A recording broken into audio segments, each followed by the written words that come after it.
കൂടുതൽ അറിയുന്നില്ല കേട്ടോ ക്ലാസ് എടുക്കാനേ വന്നു.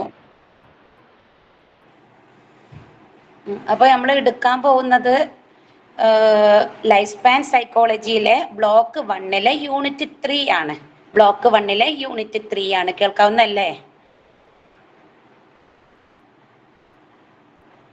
കേൾക്കാം. ഓക്കെ. അപ്പോ അതിന്റെ പേര് ഡെവലപ്മെന്റ് ഡ്യൂറിങ് ഇൻഫാൻസി എന്നാട്ടോ പേര്. ഡെവലപ്മെന്റ് ഡ്യൂറിങ് ഇൻഫാൻസി എന്ന് വെച്ചാൽ ശൈശവ കാലഘട്ടത്തിലെ വളർച്ചയും വികസനവും എന്ന് നമുക്ക് പറയാം.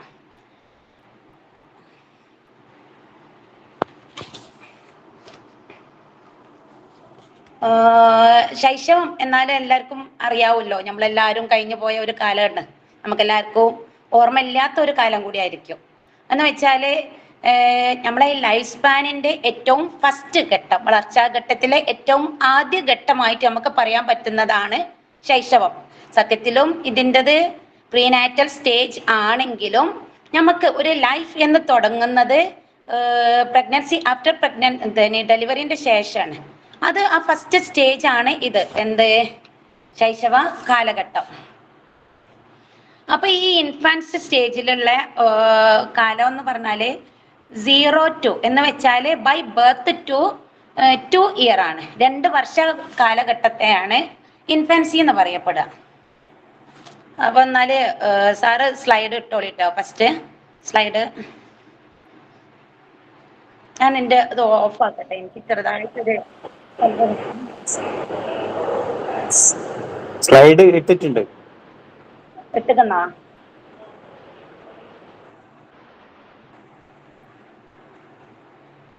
അപ്പോ ഇൻഫാൻസി പീരീഡ് എന്ന് പറഞ്ഞാല് ഫ്രം ബർത്ത് ടു 2 ഇയർ ആണ് കേട്ടോ. അതില് വേറൊരു കാര്യം കൂടി പറയുന്നുണ്ട്. പഴയ ആൾക്കാരൊക്കെ പറയുന്നത് ഏർലി ചൈൽഡ്ഹുഡ് എന്നാണ് ഇതിനെ പറയപ്പെടുന്നത്. നേരത്തെ ഏർലി ചൈൽഡ്ഹുഡ് അല്ല, എന്നാലും ഏർലി ചൈൽഡ്ഹുഡ് ആണ് പറയപ്പെടുന്നത്. പിന്നെ ഇതിന്റെ പ്രത്യേകത പറഞ്ഞാൽ ഭയങ്കര സെൻസിറ്റീവ് പീരീഡ് ആണ്. ഈ സമയം എന്ന് പറഞ്ഞാൽ വളരെയധികം സെൻസിറ്റീവ് ആയിട്ടുള്ള പീരീഡ് ആണ്. പിന്നെ വേണമെങ്കിൽ നമുക്ക് 2 ഡെഫിനിഷൻ പറയാം. അതിൽ ഒന്ന് നമ്മള് സ്ലൈഡ്സിൽ നിങ്ങൾ എല്ലാവരും കാണുന്നുണ്ടാകും. The first age of anything, the beginning of early period of existence, the infancy of an art എന്ന് പറയുകയാണെങ്കിൽ ഏതൊരു വസ്തുവിന്റെയും ആദ്യ കാലഘട്ടം അല്ലെങ്കിൽ തുടക്കം എന്ന് പറഞ്ഞാല് അതിന്റെ നിലനിൽപ്പിന്റെ ഒരു പ്രാരംഭ കാലഘട്ടമാണ്. എക്സാമ്പിൾ ആയിട്ട് ഒരു കലയുടെ ശൈശവം എന്ന് പറഞ്ഞാൽ, ഒരു ആർട്ടിന്റെ ഒരു ശൈശവം എന്ന് പറഞ്ഞ പോലെ ഒരു എക്സാമ്പിൾ അതിൽ കൊടുത്തിരിക്കുന്ന. അല്ലാണ്ട് വേറൊരു ഡെഫിനിഷൻ പറയുകയാണെങ്കിൽ it defined as A state of period of being an infant, the first part of life or early children. അത് നമ്മളെ പുസ്തകത്തിൽ ഉണ്ടാകും കേട്ടോ. ഈ ഡെഫിനേഷൻ നമ്മളെ പുസ്തകത്തിൽ ഉണ്ടാകും. എന്ന് വെച്ചാൽ ഈ യൂണിറ്റിൽ ആകെ പറയുന്നത് നമ്മൾ ഇൻട്രൊഡ്യൂസ് ചെയ്യാൻ പോകുന്ന ശൈശവ കാലഘട്ടത്തിനെ കുറിച്ചാണ്. അതിന്റെ ശാരീരികവും മാനസികവും ബുദ്ധിപരവും ഭാഷാപരമായിട്ടുള്ള ഓരോ മാറ്റങ്ങളെയും വളർച്ചയെയും കുറിച്ചാണ്. അത്രേ ഉള്ളൂ. അതിൽ ആദ്യം എന്താ ശൈശവം എന്നുള്ളത് അല്ല, ഇൻഫാൻസി എന്നുള്ളത് ഒന്ന് പറഞ്ഞേ, അത്രേ ഉള്ളൂ. അപ്പൊ ഞാൻ അടുത്ത നെക്സ്റ്റ് ഇട്ടോ സാറേ. നെക്സ്റ്റ് സ്ലൈഡ്സ് ഒന്ന് എടുക്കോ.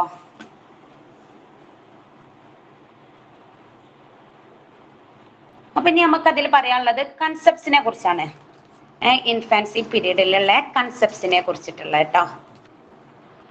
അപ്പൊ നമുക്ക് മനസ്സിലായില്ല. അപ്പൊ ഈ ആരംഭഘട്ട ശൈശവം എന്ന് പറഞ്ഞാല് ഒരു ശിശുവിന്റെ ഒരു ആരംഭഘട്ടമാണ്. പിന്നെ വളർച്ച വളരെയധികം വേഗതയേറിയ വളർച്ചാ കാലഘട്ടമാണ് ഈ കാലഘട്ടം എന്ന് പറയപ്പെടും. ദിസ് ഈസ്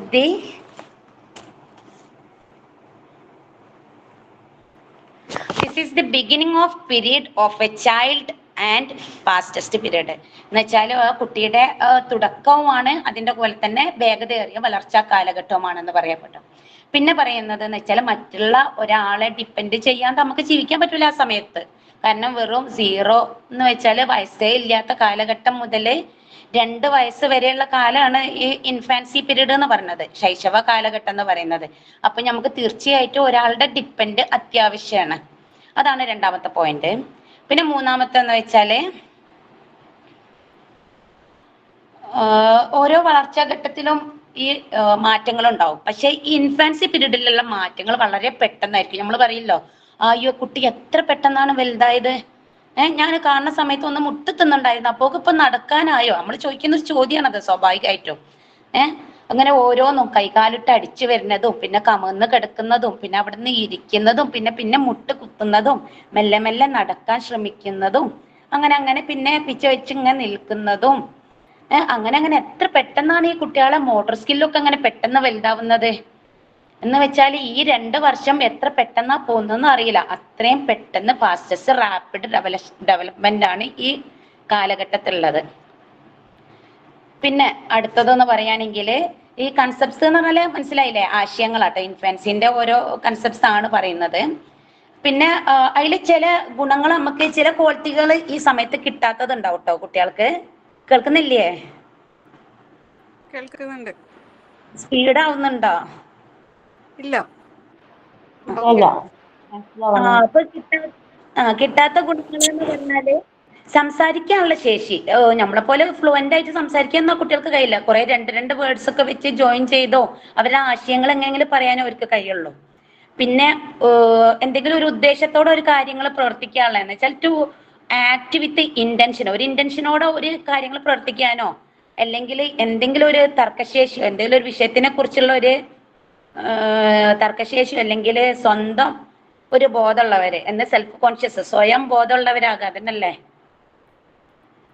പിന്നെ എന്തെങ്കിലും ഇമോഷൻസിന്, എന്തെങ്കിലും ഒരു വൈകാരികമായിട്ടുള്ള ഒരു ഗിൽറ്റി ഫീൽ ചെയ്യുക, കുറ്റബോധം ഫീൽ ചെയ്യുക, സഹതാപം ഫീൽ ചെയ്യുക, അങ്ങനത്തെ ഒക്കെ കാര്യങ്ങൾ അവർക്ക് എന്തുണ്ടാവില്ല, അനുഭവിക്കാനുള്ള അഭാവം അവർക്ക് ഉണ്ടാവും. അതിനുള്ളൊരു ക്വാളിറ്റീസ് അവർക്ക് ഉണ്ടാവില്ല, അതിന്റെ ഒരു ആബ്സെൻസ് ഉണ്ടാകും. അത്രേ ഉള്ളൂ കൺസെപ്റ്റ്സിൽ പറയുന്നത്. കുറച്ച് കാര്യങ്ങൾ മാത്രമേ ഉള്ളൂ, സിമ്പിൾ ആണ്. ഇനി അടുത്തത് നെക്സ്റ്റ് കേട്ടോ സാറേ, ക്യാരക്ടറിസ്റ്റിക്സ് ഓഫ് ഇൻഫൻസ് പീരീഡ് കേട്ടോ.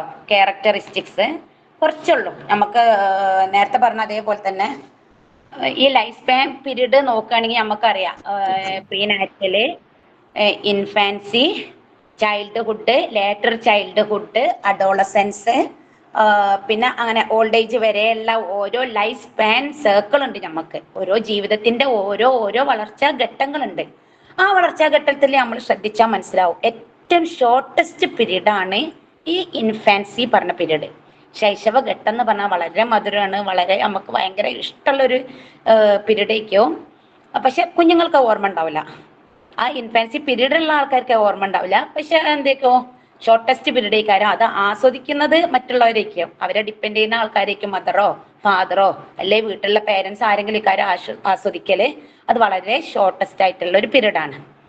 പിന്നെ അഡ്ജസ്റ്റ്മെന്റ് ആണ് അവരുടെ രണ്ടാമത്തെ ക്വാളിറ്റി, അഡ്ജസ്റ്റ്മെന്റ്.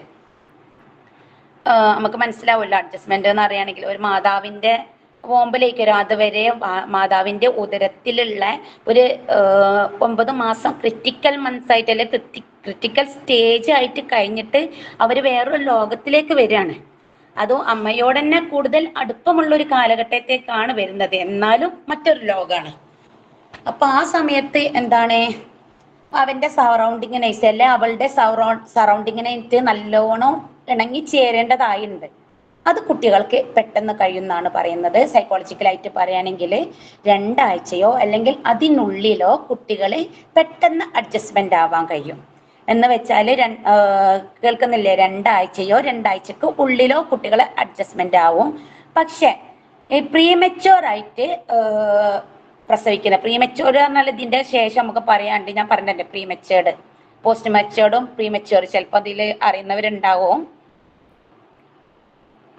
അപ്പൊ അങ്ങനെ ആയി പ്രസവിക്കുന്ന കുട്ടികൾക്ക് എന്തുണ്ട്, ഈ പെട്ടെന്ന് അഡ്ജസ്റ്റ്മെന്റ് ചെയ്യാനുള്ള കാര്യം വളരെ ബുദ്ധിമുട്ടാണ്.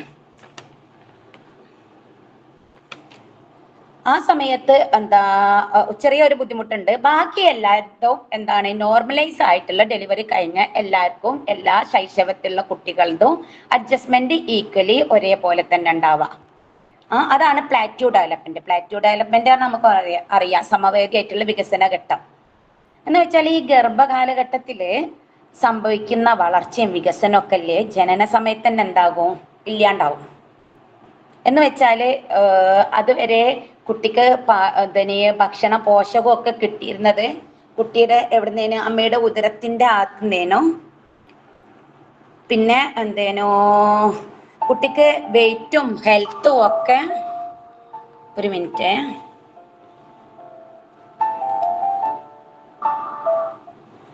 കുട്ടിയുടെ വെയിറ്റും ഹെൽത്തും ഒക്കെ ഉദരത്തില് നല്ല എന്തേനോ പ്രൊട്ടക്റ്റഡ് ആയിട്ടാണ് കുട്ടി ഉണ്ടായിരുന്നത്. എല്ലാം കറക്റ്റ് ആയിരുന്നു ഉണ്ടായിരുന്നത്. പക്ഷെ അത് കഴിഞ്ഞിട്ട് ആഫ്റ്റർ ബർത്ത് ആയ ഉടനെ അമ്മയുടെ ഉദരത്തിലുള്ള വെയിറ്റെന്നും ഹെൽത്തി ആയിട്ടുള്ള സിറ്റുവേഷനും എന്തായി പോവുക ചെയ്യുക, കുട്ടി ലെസ് ആയി പോവുക ചെയ്യുക, വെയിറ്റ് ലോ ആയി കാണാം. നമ്മൾ പറയും പ്രസവിച്ച ഉടനെയുള്ള വെയിറ്റ് അല്ലല്ലോ, 2-3 ദിവസം കഴിഞ്ഞാൽ കുട്ടി സ്വാഭാവികമായിട്ടും വെയിറ്റ് കുറയും. അതേപോലെ ഹെൽത്ത്, കുട്ടികൾക്ക് ഹെൽത്ത് അത്ര വലിയ നല്ലതാവൂല ആ സമയത്ത്.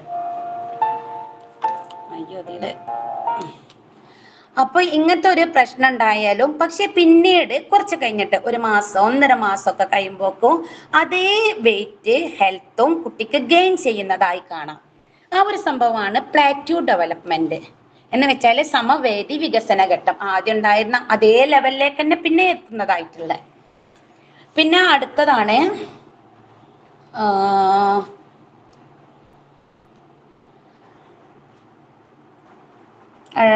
പ്രഡിക്ഷൻ ഓഫ് ഡെവലപ്മെന്റ് എന്ന് പറഞ്ഞാല് നമ്മള് കുട്ടികളെ വെച്ചിട്ട് ഇങ്ങനെ പറയില്ലേ, നോക്കിയിട്ട് പറയല്ലേ, മോന് വലുതായിട്ട് ഇങ്ങനെ ആവും, അല്ലെങ്കിൽ പറയുന്നത് ഇപ്പൊ ആ അച്ഛനെ പോലെ ആട്ടോ, ചിലപ്പം പ്രസവിച്ചിട്ടുണ്ടാവുള്ളൂ ആ സമയത്ത്, അച്ഛനെ പോലെയാണോ അമ്മനെ പോലെയാണോ എന്നൊന്നും പറയാനായിട്ടുണ്ടാവില്ല. പക്ഷെ എന്നാലും നമ്മള് ഒരു ശിശുവിനെ കണ്ടാലും ഒരു പൈതലിനെ കണ്ടാലും നമുക്ക് ഇങ്ങനെ പറയാൻ തോന്നും. അങ്ങനത്തെ ഒരു കാലഘട്ടമാണ്. അതാരാ പറഞ്ഞാൽ ബെൽ ആർക്യൂ പറഞ്ഞിട്ടുള്ള ഒരു സൈക്കോളജിസ്റ്റ് ഉണ്ട്. അവരാണ് പറഞ്ഞത് ഈ ഒരു കാലഘട്ടം എന്ന് പറഞ്ഞാൽ പ്രഡിക്ഷൻ ഓഫ് ഡെവലപ്മെന്റ് എന്നാണെന്ന് അദ്ദേഹമാണ് പറഞ്ഞത്. പിന്നെ അതുപോലെ വേറൊരു ഘട്ടം കൂടിയാണിത്, ഹസാർഡ്സ്. ഒരുപാട് ഫിസിക്കലി ആയിട്ടും മെന്റലി ആയിട്ടും ഇമോഷണലി ആയിട്ടും ഒക്കെ ഹസാർഡ്സ് പറഞ്ഞാൽ എല്ലാവർക്കും അറിയാം, അപകടങ്ങൾ. അങ്ങനെ കുട്ടി ഒരുപാട് ഹസാർഡ്സ് ഫേസ് ചെയ്യേണ്ട ഒരു കാലഘട്ടമാണ്. പിന്നെ ഇതിന്റെ ഒരു ഭാഗം തന്നെ ഉണ്ട് ഹസാർഡ്സ്, അതുകൊണ്ട് ഞാൻ ഹസാർഡ്സിനെ കുറിച്ച് അധികം വിശദീകരിക്കുന്നില്ല കേട്ടോ. പിന്നെ അടുത്തത് അഡ്ജസ്റ്റ്മെന്റ് ഡ്യൂറിങ് ഇൻഫാൻസി എന്ന് വെച്ചാല് ഒരു ശൈശവ കാലഘട്ടത്തിലെ ഒരു പുതിയ അന്തരീക്ഷത്തിലേക്കുള്ള ഒരു പരിചയപ്പെടലോ അല്ലെങ്കിൽ ആഗിരണം ചെയ്യപ്പെടലോ ആയ ഒരു കാലഘട്ടമാണല്ലോ. അപ്പം എന്തായാലും കുട്ടിക്ക് എന്ത് വേണം, മാതാവിന്റെ സുരക്ഷിതമായിട്ടുള്ള ഒരു അന്തരീക്ഷത്തിൽ നിന്ന് വേറൊരു ലോകത്തെത്തിയ കുട്ടിക്ക് ഈ ലോകം പല വെല്ലുവിളികളും നിറഞ്ഞ ഒരു ലോകം തന്നെയാണ്. ഈ പരിസ്ഥിതിയിലേക്ക് എത്തുമ്പോൾ പല അഡ്ജസ്റ്റ്മെന്റുകളും ഈ കുട്ടിക്ക് ആവശ്യമുണ്ട്. ഈ ഘട്ടത്തിൽ ശിശുവിന് ഫിസിക്കലായിട്ടും ഇമോഷണലായിട്ടും സെൻസറി ആയിട്ടും എൻവയോൺമെന്റലായിട്ടും ഒക്കെ അഡ്ജസ്റ്റ്മെന്റ് ചെയ്യാൻ നിർബന്ധിതരാവുന്ന കുട്ടി. അങ്ങനെ അവനാണോ അല്ലെങ്കിൽ അവളോ ആരാകട്ടെ ഈ സമഗ്ര പരിപാലനവും സംരക്ഷണമൊക്കെ ലഭിക്കുന്നതിന് വേണ്ടി നമ്മുടെ ശരീരം തന്നെ ചില അഡ്ജസ്റ്റ്മെന്റുകൾ, ചില സജ്ജീകരണങ്ങൾ ഉണ്ടാക്കുന്നുണ്ട്. ആ ഒരു കാര്യത്തെ കുറിച്ചാണ് ഇതിലുള്ളത്. ബൈ ബർത്തിലൂടെയാണ് ഈ അഡ്ജസ്റ്റ്മെന്റ് സ്റ്റാർട്ട് ചെയ്യുന്നത്. എന്ന് വെച്ചാൽ ഇതില് കുറെ അഡ്ജസ്റ്റ്മെന്റ് ഉണ്ട് കേട്ടോ. ഫിസിക്കൽ അഡ്ജസ്റ്റ്മെന്റ് ഉണ്ട്, പിന്നെ കുറെ അഡ്ജസ്റ്റ്മെന്റ് ഉണ്ട് നമുക്ക് പഠിക്കാൻ. അതിൽ ആകെ നമ്മൾ ഇതിൽ കുറച്ചേ ഉള്ളൂ, എന്തേനോ ഫിസിക്കലും സൈക്കോളജിക്കലും മാത്രമേ ഉള്ളൂ തോന്നുന്നുണ്ട് കേട്ടോ. ഇതിൽ ഞാൻ അടുത്ത പറഞ്ഞുതരാം. ഇത് അഡ്ജസ്റ്റ്മെന്റ് ഡ്യൂറിങ് ഇൻഫാൻസിയിലെ ഫിസിക്കൽ മാത്രമുള്ളൂ നമുക്ക് പഠിക്കാൻ. പൊതുവെ ഒരുപാട് അഡ്ജസ്റ്റ്മെന്റ് ഉണ്ട് കുട്ടികളുടെ, ഇതിൽ വെറും 4 നമുക്കുള്ളൂ. ടെമ്പറേച്ചർ ചേഞ്ചസ് എന്നാണ് ഫസ്റ്റ് പറയുന്നത്. ടെമ്പറേച്ചർ ചേഞ്ചസ് പറഞ്ഞാൽ നമുക്ക് മനസ്സിലാകും കുട്ടിയുടെ താപനില എന്തായിരിക്കോ. അമ്മയുടെ ഗർഭാവസ്ഥയിൽ ഉണ്ടാകുന്ന സമയത്ത് അമ്മക്ക് ഒരു സ്ഥിരമായിട്ടുള്ള ഒരു താപനില ഉണ്ടാകും, സ്ഥിരമായിട്ട് ടെമ്പറേച്ചർ കറക്റ്റ് ആയിരിക്കും. ആ ടെമ്പറേച്ചർ 100 ഡിഗ്രി അങ്ങാനാണ്. അതിൽ നിന്ന് കുട്ടി ബൈ ബർത്തിലൂടെ പെട്ടെന്ന് തൻ്റെ താപനിലയായി മാറുന്ന ഒരു അഡ്ജസ്റ്റ്മെന്റ് കുട്ടിയുടെ ശരീരം തന്നെ നടത്തുന്നത്. എന്ന് വെച്ചാൽ അതുവരെയുള്ള ഒരു താപനിലയിലാണ് കുട്ടി കഴിഞ്ഞത്, അതിന്ന് മാറ്റി കുഞ്ഞ് സ്വന്തം ശരീരത്തിന്റെ താപനില കൺട്രോൾ ചെയ്യാൻ ശ്രമിക്കുന്നുണ്ട് എന്നാണ് സൈക്കോളജിക്കലായിട്ട് പറയുന്നത്. എന്ന് വെച്ചാൽ 60-70 നോർമൽ താപനില, അതാക്കി മാറ്റുന്നുണ്ട്. അതൊരു മിറാക്കിൾ തന്നെയാണല്ലേ, നമ്മളെ ശൈശവത്തിൽ കുട്ടിക്ക് അങ്ങനെ ആക്കാൻ കഴിയുന്നുണ്ട്. പിന്നെ അടുത്തതാണ് ബ്രീത്തിങ്. നമ്മൾ ശ്വാസം അതുവരെ കുട്ടിക്ക് എന്തേണ്ടത്, ഉംബിലിക്കൽ കോഡ് എന്ന് പറഞ്ഞാൽ പൊക്കിൾ കൊടി. ഉംബിലിക്കൽ കോഡ് എപ്പോഴാണോ കട്ട് ചെയ്യുന്നത്, ആ കട്ട് ചെയ്യുന്ന ഓൺ ദി ടൈമിൽ കുട്ടിക്ക് എന്ത് കിട്ടുന്നുണ്ട്, infant must begin to start breathe on. ആ സമയത്ത് തന്നെ ബ്രീത്ത് ഓൺ ചെയ്യാൻ കഴിയുന്നുണ്ട്, ശ്വാസം എടുക്കാൻ കഴിയുന്നുണ്ട് കുട്ടിക്ക്. ഒന്ന് ആലോചിച്ച് നോക്കി, അതുവരെ കുട്ടീനെ പൊക്കിൾക്കൊടിന്റെ അകത്തു നിന്നാണ് ഈ പ്രവർത്തനങ്ങളൊക്കെ കഴിയുന്നത്. അത് ബൈ ബർത്ത് ഇവിടെ എത്തിയതും ആ കുട്ടിക്ക് ആ ഉംബിലിക്കൽ കോഡ് കട്ട് ചെയ്തതും ഇൻഫാന്റിന് ശ്വാസിക്കാൻ കഴിയുന്നുണ്ട്. അതും ഒരു ഫിസിക്കൽ അഡ്ജസ്റ്റ്മെന്റ് ആണ്. കുട്ടിക്ക് കുട്ടിയുടേതായിട്ട് കിട്ടുന്ന ബൈ ബർത്തിലൂടെ കിട്ടുന്ന ഒരു ഫിസിക്കൽ അഡ്ജസ്റ്റ്മെന്റ് ആണത്.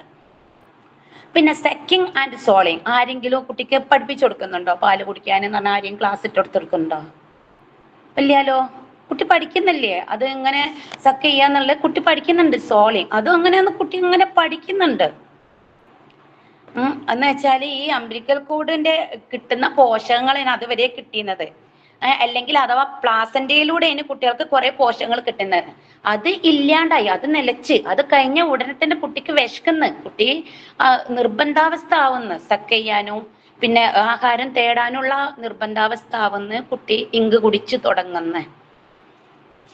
പിന്നെ എലിമിനേഷന്, അടുത്തത് എലിമിനേഷന്. ഇതൊക്കെ നേരത്തെ ഫിസിക്കൽ അഡ്ജസ്റ്റ്മെന്റ് ആണ് കേട്ടോ. അങ്ങനെ കുറെ അഡ്ജസ്റ്റ്മെന്റ് ഉണ്ട്. ഫിസിക്കൽ ഉണ്ട്, ഇമോഷണൽ ഉണ്ട്, കുറെ അഡ്ജസ്റ്റ്മെന്റ് ഉണ്ട്, സോഷ്യൽ അഡ്ജസ്റ്റ്മെന്റ് ഉണ്ട്, സെൻസറി അഡ്ജസ്റ്റ്മെന്റും ഒക്കെ ഉണ്ട് സൈക്കോളജിയിൽ. നമുക്ക് ആകെ ജസ്റ്റ് 4 മാത്രമേ ഉള്ളൂ. അതിൽ എലിമിനേഷന് ഞാൻ പറയണ്ട, ബാക്കിലേക്ക് ഒന്ന് എടുക്കുമോ സാറേ, ശ്രീനാഥ് സാറേ? എലിമിനേഷനും കൂടെ ഒന്ന് പറയാനുണ്ട്. എലിമിനേഷന് എന്ന് വെച്ചാൽ, എലിമിനേഷൻ എന്ന് പറഞ്ഞാൽ എന്താ? നിർഗമനല്ലേ. എന്ന് വെച്ചാൽ ബൈ ബർത്തിലൂടെ നമ്മളെ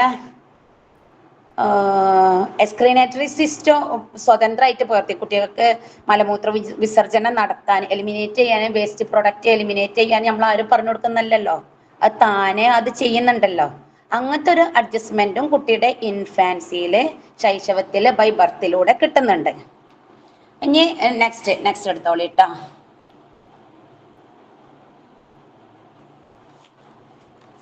ഹസാർഡ്സ് ഡ്യൂറിങ് ഇൻഫാൻസി പീരീഡ്. ഞാൻ നേരത്തെ പറഞ്ഞല്ലോ അപകടത്തെ കുറിച്ച് വൈഡായിട്ട് നമുക്ക് പഠിക്കാണ്ട് എന്ന് വെച്ചാൽ ശൈശവാവസ്ഥയിലെ അപകടങ്ങൾ, ഹസാർഡ്സ്. ഞാനിതിൽ കുറച്ച് ഹസാർഡ്സ് കൂടുതൽ പറഞ്ഞിട്ടുണ്ട്, ജസ്റ്റ് ഒന്ന് ഇൻഫർമേഷൻ മാത്രമാണ്. നമുക്ക് ആകെ 2 ഹസാർഡ്സ് മാത്രമേ പഠിക്കാനുള്ളൂ. ഞാൻ ഒന്ന് വായിച്ചുതരാം. ഫിസിക്കൽ ഹസാർഡ്സ്, ബയോളജിക്കൽ ഹസാർഡ്സ്, എൻവയോൺമെന്റൽ hazards, psychological and emotional hazards, developmental hazards,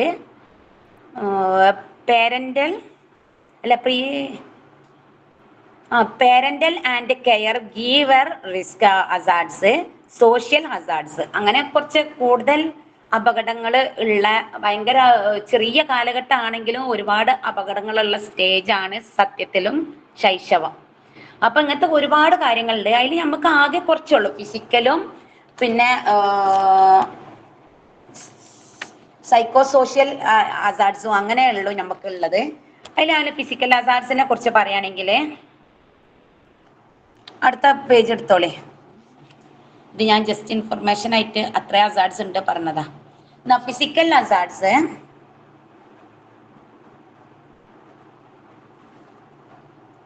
അതിൽ ഹസാർഡ്സിനെ എടുക്കണ്ടേ സാറേ? 7ാമത്തെ പേജ്.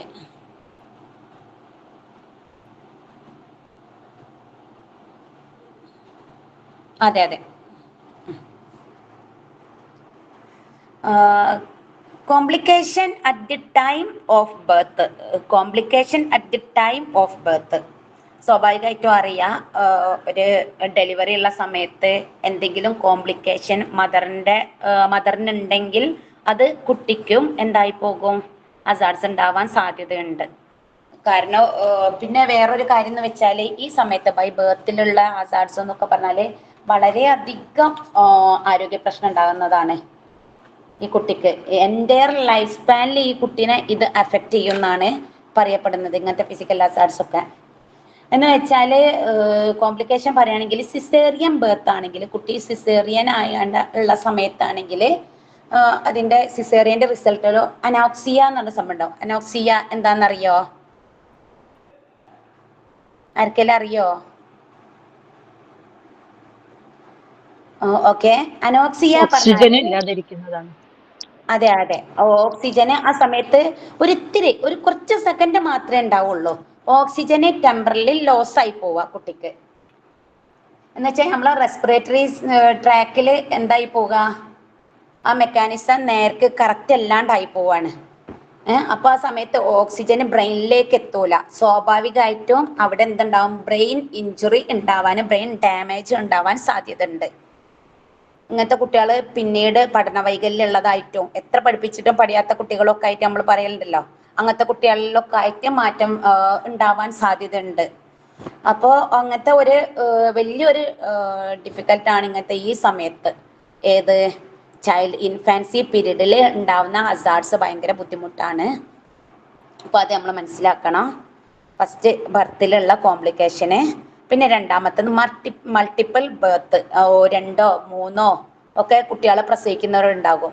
അപ്പൊ ആ സമയത്ത് ചില കുട്ടികൾക്ക് ശ്വാസ തടസ്സോ ബുദ്ധിമുട്ടോ അങ്ങനെ എന്തെങ്കിലും പ്രശ്നങ്ങൾ ഉണ്ടാവാൻ സാധ്യത ഉണ്ട്. അങ്ങനെയുള്ള സമയത്തോ അല്ലാതെ ഉള്ള സമയത്ത് എന്ന് വെച്ചാൽ അമ്മയുടെ ആരോഗ്യ പ്രശ്നങ്ങൾ ഉണ്ടാവാൻ സാധ്യത ഉണ്ട്. ഇങ്ങനെ 2 3 കുട്ടികളുണ്ടെങ്കിൽ കൂടുതൽ എന്ത് കിട്ടൂല, പോഷകാഹാരങ്ങൾ 2 കുട്ടികൾക്കായിട്ട് കിട്ടാൻ വഴി ഉണ്ടാവില്ല. അങ്ങനത്തെ ഒരു ഡെഫിഷ്യൻസിയും കൂടി ആ ഒരു സമയത്തുണ്ട്. അപ്പൊ അങ്ങനത്തെ ഒക്കെ ഒരു ആരോഗ്യ പ്രശ്നങ്ങളിലൂടെ ഈ കുട്ടികൾക്ക് എന്താകും, ഫിസിക്കലായിട്ടുള്ള ഹസാർഡ്സ് ഉണ്ടാവാൻ സാധ്യത ഉണ്ട്. പിന്നെ പോസ്റ്റ് മെച്യൂരിറ്റി എന്ന് പറഞ്ഞാല് പ്രീ മെച്യൂരിറ്റി, അത് രണ്ടും വൈഡായിട്ട് നമുക്ക് പറയേണ്ടി വരും. കാരണം പോസ്റ്റ് മെച്യൂരിറ്റി എന്ന് പറഞ്ഞാല് 42 ആഴ്ച പിന്നിട്ടിട്ടോ 42 ആഴ്ച കഴിഞ്ഞിട്ടും ജനനം സംഭവിക്കാതിരിക്കുകയും അതിന് ശേഷം ഉള്ള ജനനത്തെയാണ് പോസ്റ്റ് മെച്യൂരിറ്റി എന്ന് പറയാം. സ്വാഭാവികമായിട്ടും 42 ആഴ്ച ആകുമ്പോൾ ഒരു ഡെലിവറി കഴിയണം. പക്ഷെ 42 ആഴ്ചയായിട്ടും പ്രസവിക്കാണ്ടിരിക്കുകയാണെങ്കിലോ ഉണ്ടാവുന്നതാണ്. ഇതെന്ന് വെച്ചാല് ചില സമയത്ത് നമ്മൾ വിചാരിക്കും ആ കറക്റ്റ് ടൈം ആകുമ്പോൾ നമുക്ക് ഡെലിവറി പെയിൻ വരൂലേന്ന്. ഇല്ല, മാതാവിന് ഹോർമോൺ ഇംബാലൻസ് ഉണ്ടെങ്കിൽ അറിയില്ല ഇങ്ങനെ ഡെലിവറി ആയിക്കുന്നോ ഇല്ലയെന്നൊന്നും അറിയില്ല. അപ്പൊ അങ്ങനത്തെ ഒരു പ്രശ്നം ഉണ്ടാവുന്ന സമയത്ത് കൂടുതൽ കുട്ടി എന്താകും, വെയിറ്റ് ഗെയിൻ വരും, കൂടുതൽ ഭാരം ഉണ്ടാവുക ചെയ്യും, അല്ലെങ്കിൽ നോർമലിനെക്കാട്ടി കൂടുതൽ ഭാരം ഉണ്ടാകും. പിന്നെ ആ സമയത്താണ് എന്തുണ്ടാവുക, കുറേ ഫിസിക്കലായിട്ട് മാതാവിനും ബുദ്ധിമുട്ടാണ്. എന്ന് വെച്ചാൽ പ്ലാസന്റെ പൊട്ടിപ്പോവുക, പ്ലാസന്റെ കുടിക്കുക, നമ്മൾ പറയില്ല മഷി കുടിച്ചിക്കുന്നൊക്കെ, അങ്ങനത്തെ ഒരു പ്രശ്നം പറയും. അല്ലെങ്കിൽ ശ്വാസകോശത്തിനുള്ള ബുദ്ധിമുട്ടുണ്ടായി പോവുക. അങ്ങനത്തെ പല പല പ്രശ്നങ്ങളും ആ ഒരു സമയത്തുണ്ടാകും.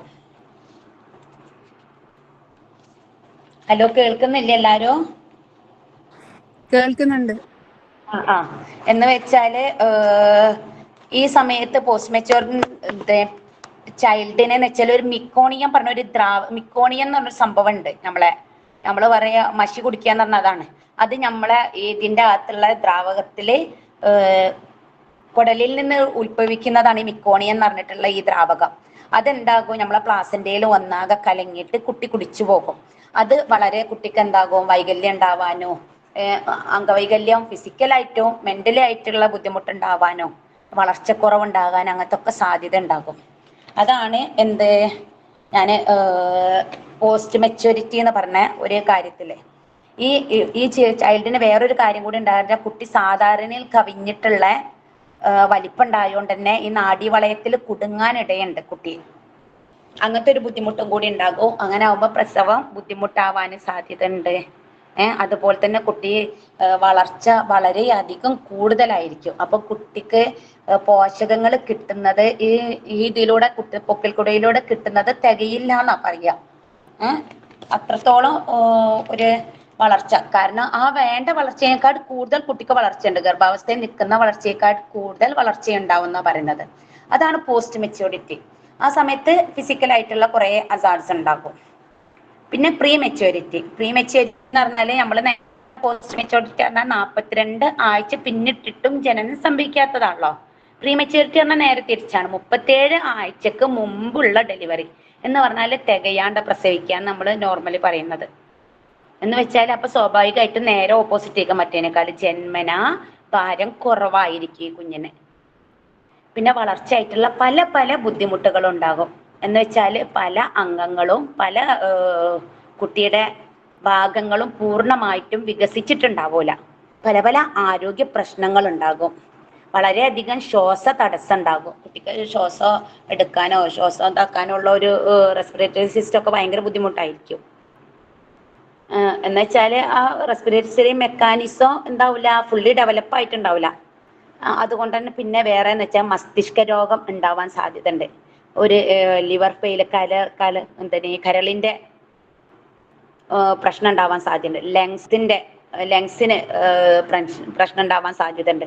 അങ്ങനെ പല പല ആരോഗ്യ പ്രശ്നങ്ങളും വളർച്ചക്കുറവ് മൂലം ഉണ്ടാവാൻ സാധ്യതയുണ്ട്.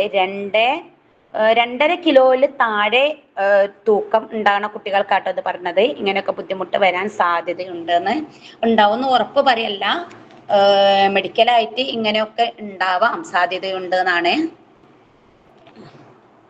പിന്നെ അതിന് നമ്മൾ വേറൊരു കാര്യം എന്ന് വെച്ചാൽ ഈ പ്രീ മെച്യൂരിറ്റിയും പോസ്റ്റ് മെച്യൂരിറ്റിയും എന്നൊക്കെ പറഞ്ഞാൽ ഈ ജനന സമയത്തുണ്ടാകുന്ന ആരോഗ്യ പ്രശ്നങ്ങളാണ് കേട്ടോ. അത് നമ്മൾ തുടർച്ചയായിട്ടുള്ള മെഡിക്കൽ നിരീക്ഷണമോ ഒക്കെ ഉണ്ടെങ്കിൽ ഈ പ്രശ്നം ഒരുവിധം കുറക്കാൻ സാധിക്കുമെന്ന് എല്ലാവരും ഉറപ്പാണ്. ഒരുവിധം തന്നെ നമുക്കത് ഇങ്ങനത്തെ പ്രശ്നങ്ങളൊക്കെ നമുക്ക് എന്തായാലും മാറ്റാൻ സാധിക്കും. പിന്നെ അടുത്തത് എന്ന് വെച്ചാല് എന്താണ്, നെക്സ്റ്റ് സ്ലൈഡ് ഒന്ന് എടുക്കോ സാറേ. സൈക്കോളജിക്കൽ ഹസാർഡ്സ് ആട്ടോ. ഫിസിക്കൽ ഹസാർഡ്സ് കഴിഞ്ഞില്ലേ, നെക്സ്റ്റ് ഒന്ന് എടുക്കോ സാറേ. ശ്രീനാഥ് സാർ.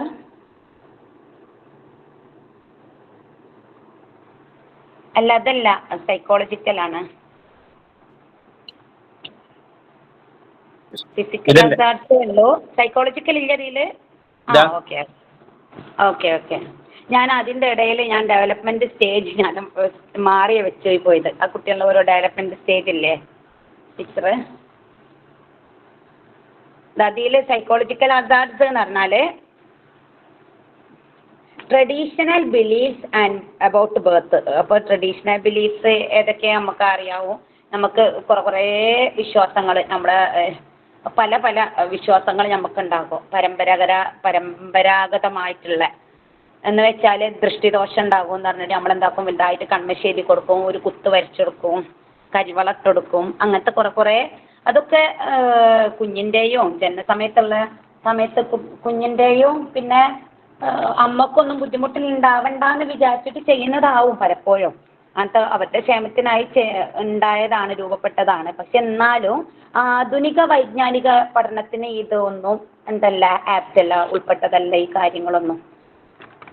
അപ്പോൾ അതിൽ ജനനസമയം ചില ആൾക്കാർ പറയും, എല്ലാത്തിലും ഏകദേശം എല്ലാ മതത്തിലും എനിക്ക് തോന്നുന്നുണ്ട് ഇങ്ങനത്തൊക്കെ വിശ്വാസം ഉണ്ട് എന്നാണ്. കുഞ്ഞിൻ്റെ ജനനസമയവും ദിവസവും കുഞ്ഞിൻ്റെ സ്വഭാവത്തിനെയും ഭാഗ്യത്തിനൊക്കെ സ്വാധീനിക്കുന്നു പറയപ്പെടുന്നവരുണ്ട്. കുഞ്ഞിൻ്റെ സംസ്കാരത്തിനെ സ്വാധീനിക്കുന്ന പറഞ്ഞ ആൾക്കാരുണ്ട്. ഒന്നും വേണ്ട, അതൊന്നും മതത്തിനൊന്നും ബേസ് ചെയ്യാണ്ട് നമ്മൾ നോക്കുകയാണെങ്കിൽ ഏപ്രിൽ 1 ജനിച്ച കുട്ടികളെ എല്ലാവരും കളിയാക്കുന്ന കാണാലോ, ഏപ്രിൽ ഫൂൾ എന്ന് പറഞ്ഞിട്ട്. അപ്പോൾ അങ്ങനത്തെ ഒക്കെ ഓരോ പ്രശ്നങ്ങൾ എന്ന് പറഞ്ഞാൽ അതൊക്കെ കുട്ടിക്ക് സൈക്കോളജിക്കലായിട്ടുള്ള ഒരു ബുദ്ധിമുട്ട് വരികയാണ് ചെയ്യുക. സൈക്കോളജിക്കലായിട്ടുള്ള ഹസാർഡ്സ് ആണ് കുട്ടിക്ക് വരിക. നമ്മളതൊന്നും മനസ്സിലാക്കൂല. നമ്മൾ ഈ കാര്യങ്ങളൊക്കെ കുട്ടിക്ക് നല്ലതായിരിക്കുന്നോ ചീത്തയായിരിക്കുന്നൊന്നും നമുക്ക് അറിയലുണ്ടാവില്ല. പക്ഷേ പിന്നീട് കുട്ടിക്ക് ഈ ബൈ ബേർത്തിലുള്ള കാര്യങ്ങൾ പലപ്പോഴും ലൈഫ് സ്പാൻ ആയിട്ട് എന്തുണ്ടാകും, കുട്ടിക്ക് അഫക്റ്റ് ചെയ്യുന്നതാണ്. അത് ഫിസിക്കൽ ആയിക്കോട്ടെ സൈക്കോളജിക്കൽ ആയിക്കോട്ടെ ഏത് ഹസാർഡ്സും അങ്ങനെ ലൈഫ് സ്പാൻ ആയിട്ട് എഫക്റ്റ് ചെയ്യും. പിന്നെ ചില ശുഭദിനങ്ങളുണ്ടാവും അല്ലേ, ചില ദോഷദിനങ്ങളും ഉണ്ടാവില്ലേ. ചില ദിവസങ്ങളിൽ പ്രസവിക്കുകയാണെങ്കിൽ നമ്മൾ വിചാരിക്കും അന്ന് ജനിക്കുന്നത് കുട്ടിക്ക് വളരെ നല്ലതായിട്ട് വിചാരിക്കും. ചില ദോഷകരമായിട്ടുള്ള ദിവസങ്ങളിൽ ജനിക്കുന്നത് എന്തായിരിക്കും, കുട്ടിക്ക് വളരെ വളരെ ചീത്തായിരിക്കും, വളരെ ദോഷമായിരിക്കും. അന്ന് അമ്മക്കും കുട്ടിക്കും നല്ലതല്ല എന്നൊക്കെ ഉള്ളൊരു ചിന്ത ഉണ്ടാകും. ഇങ്ങനത്തെ ഒക്കെ വാസ്തവത്തിൽ പ്രാദേശികമായിട്ടുള്ള സംരക്ഷണത്തിനാണെങ്കിലും ആത്മീയ ശാന്തിക്കാണെങ്കിലും, പക്ഷേ ഇത് ആധുനിക വൈദ്യശാസ്ത്രം ഉണ്ടാക്കുന്നില്ല, വൈജ്ഞാനിക പഠനത്തിന് ഇത് ഉൾപ്പെടുത്തുന്നില്ല. അപ്പോൾ ഇതൊരു ഹസാർഡ് ആയിട്ടാണ് ഇത് ഉൾപ്പെടുത്തുന്നത് കേട്ടോ. ഇതൊരു സൈക്കോളജിക്കൽ ഹസാർഡ് ആയിട്ടാണ് ഉള്ളത്. പിന്നെ രണ്ടാമത്തെ കാര്യം എന്ന് വെച്ചാൽ ഹെൽപ്ലെസ്നെസ് എന്ന് പറഞ്ഞാൽ നമുക്കറിയാം, ചെറിയ കുഞ്ഞാണ്, പൈതലാണ്, 2 വയസ്സ് വരെ ആവുന്നേ ഉള്ളൂ. അപ്പോൾ കുഞ്ഞിന് ഭക്ഷണം, പിന്നെ സുരക്ഷ കുട്ടിൻ്റെ, പിന്നെ ഒരു ശരീരത്തിൻ്റെ പരിപാലനം, തണുപ്പ്, ചൂട്, അങ്ങനത്തെ ഒക്കെ ഒരു കാര്യങ്ങൾ, പാരിസ്ഥിതിക സ്ഥിതികളും വരുന്ന സമയത്ത് ആ കുട്ടിക്ക് സംരക്ഷണം അങ്ങനത്തെ ഒക്കെ നമുക്ക് അത്യാവശ്യമാണ്. പിന്നെ അതിനാണെങ്കിൽ എനിക്കിത് ചെയ്തു തരാൻ പറ്റുമോ ഇല്ലയെന്നൊന്നും 1 വയസ്സ് വരെ ഒന്നും ഒരിക്കലും കുട്ടിക്ക് പറഞ്ഞു തരാൻ കഴിയൂല. എന്തെങ്കിലും ഈവൻ ഒരു ഉറുമ്പ് കടിച്ചാൽ വരെ കുട്ടിക്ക് കരയാൻ, എന്ന് വെച്ചാൽ ശിശുവിന് സംഭാഷണം നടത്താനോ തൻ്റെ ആവശ്യങ്ങൾ വ്യക്തമാക്കാനോ കഴിയില്ല ആ സമയത്ത്. അപ്പോൾ ആ സമയത്ത് ആകെ ഒരു ഏക ആശ്രയം എന്ന് പറഞ്ഞാൽ ഒരു കരച്ചിൽ മാത്രമേ ഉള്ളൂ, കരയാൻ മാത്രമേ കഴിയുള്ളൂ. അപ്പോൾ ശാരീരിക ചലനത്തിന് ഹെൽപ്പ് ആ സമയത്ത് ആവശ്യമാണ്. കാരണം ഒറ്റയ്ക്ക് ചലിക്കാനോ അല്ലെങ്കിൽ ശരീരഭാഗത്ത് ഒറ്റയ്ക്ക് നിയന്ത്രിക്കാനോ ആ സമയത്ത് കഴിയില്ല. അങ്ങനെ ഒരു ഹെൽപ്പ് ആവശ്യം വരുന്ന, കാരണം ഹെൽപ്ലെസ്നെസ് എന്നത് അവശതയായിട്ടുള്ള ഈ കുട്ടിനെ ഒരു ഹെൽപ്പിലൂടെ നമുക്ക് എന്താക്കാം, സ്വതന്ത്രതയിലേക്ക് എത്തിക്കാൻ നമുക്ക് കഴിയും.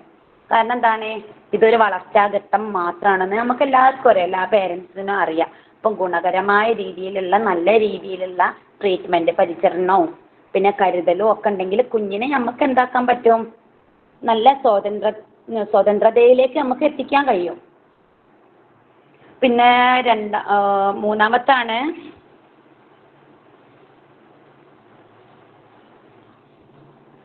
ഇതും മാറിയിരുന്നല്ലോ, സ്ലൈഡ്സ് മാറിയെന്നല്ലോ. സൈക്കോളജിക്കൽ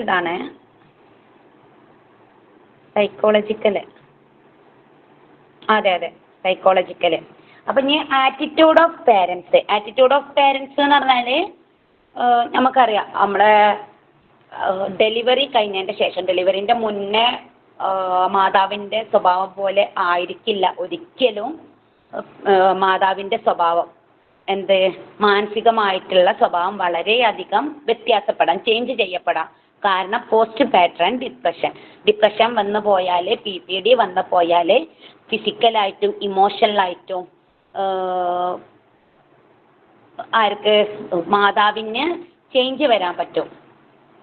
അപ്പോൾ ഇങ്ങനത്തെ അവസരത്തിൽ ഡിഫിക്കൽറ്റി ആയിരിക്കും ഒരു കുട്ടീനായിട്ടുള്ള ബോണ്ടിങ് വളരെയധികം ഡിഫിക്കൽറ്റി ആയിരിക്കും. ഈ സമയത്ത് ഒരു കുട്ടീനെ നല്ല രീതിയിൽ നോക്കാനോ നല്ല രീതിയിൽ ആ കുട്ടീനെ കെയർ ചെയ്യാനോ ഇഷ്ടമുണ്ടാകും. പക്ഷേ അവർക്ക് അവരുടെ മെൻ്റലി കണ്ടീഷൻ അതിന് കഴിയുന്നുണ്ടാവില്ല. അപ്പം അങ്ങനത്തെ ഒരു ബുദ്ധിമുട്ടുണ്ടാവുന്ന സമയത്ത് ഈ കുട്ടിക്ക് എന്താകും, സ്വാഭാവികമായിട്ടും സൈക്കോളജിക്കലായിട്ടുള്ള അറ്റാക്സ് ഉണ്ടാവും കുട്ടിക്ക്. പിന്നെ അതുപോലെ തന്നെ ആ സമയത്ത് എന്താകും, മദേഴ്സിൻ്റെ എന്താ പറയുക, എബിലിറ്റി ടു കെയർ, ഈ കെയർ ചെയ്യാനുള്ള ഒരു കഴിവ് കുറയുന്നതായിട്ടും കാണപ്പെടാറുണ്ട്.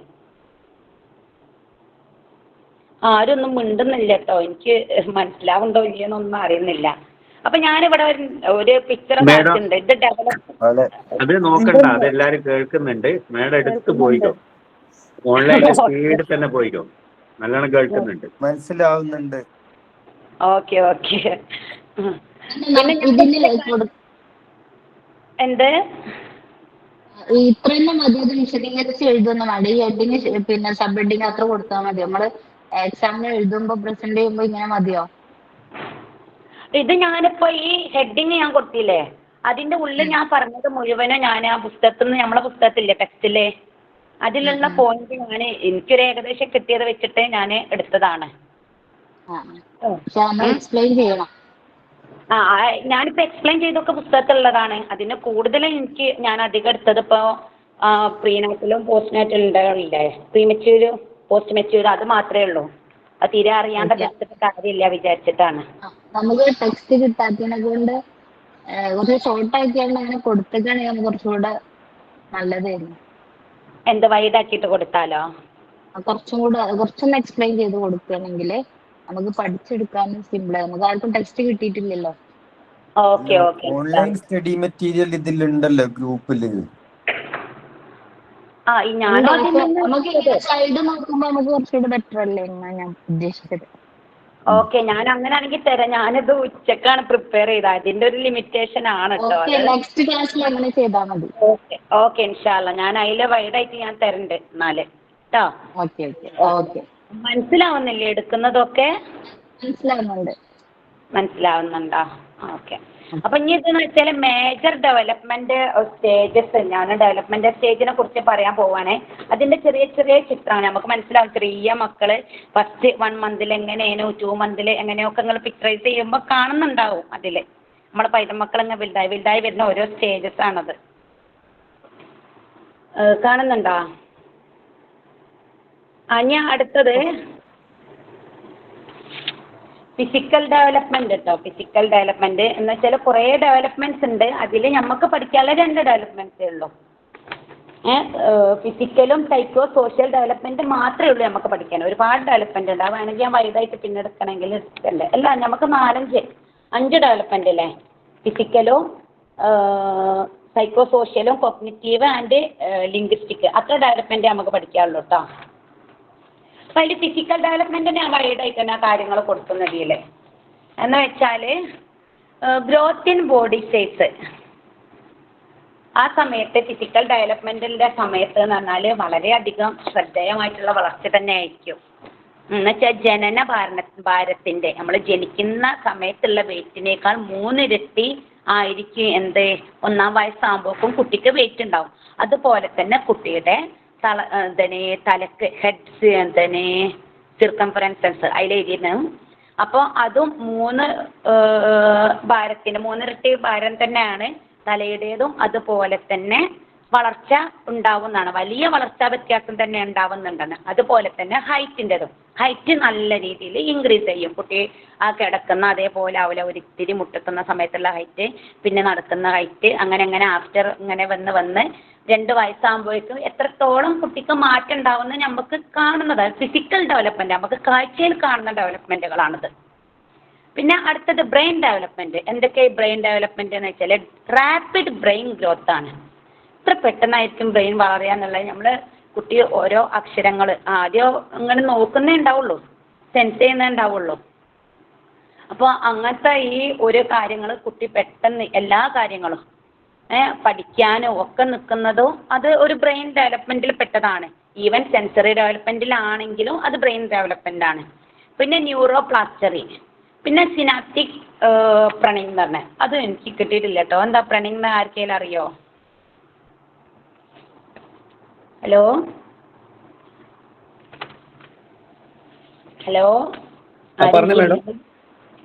ഈ സിനാപ്റ്റിക് പ്രണിങ് എന്ന് പറഞ്ഞാൽ എന്താണെന്ന് ഒന്ന് പറയോ?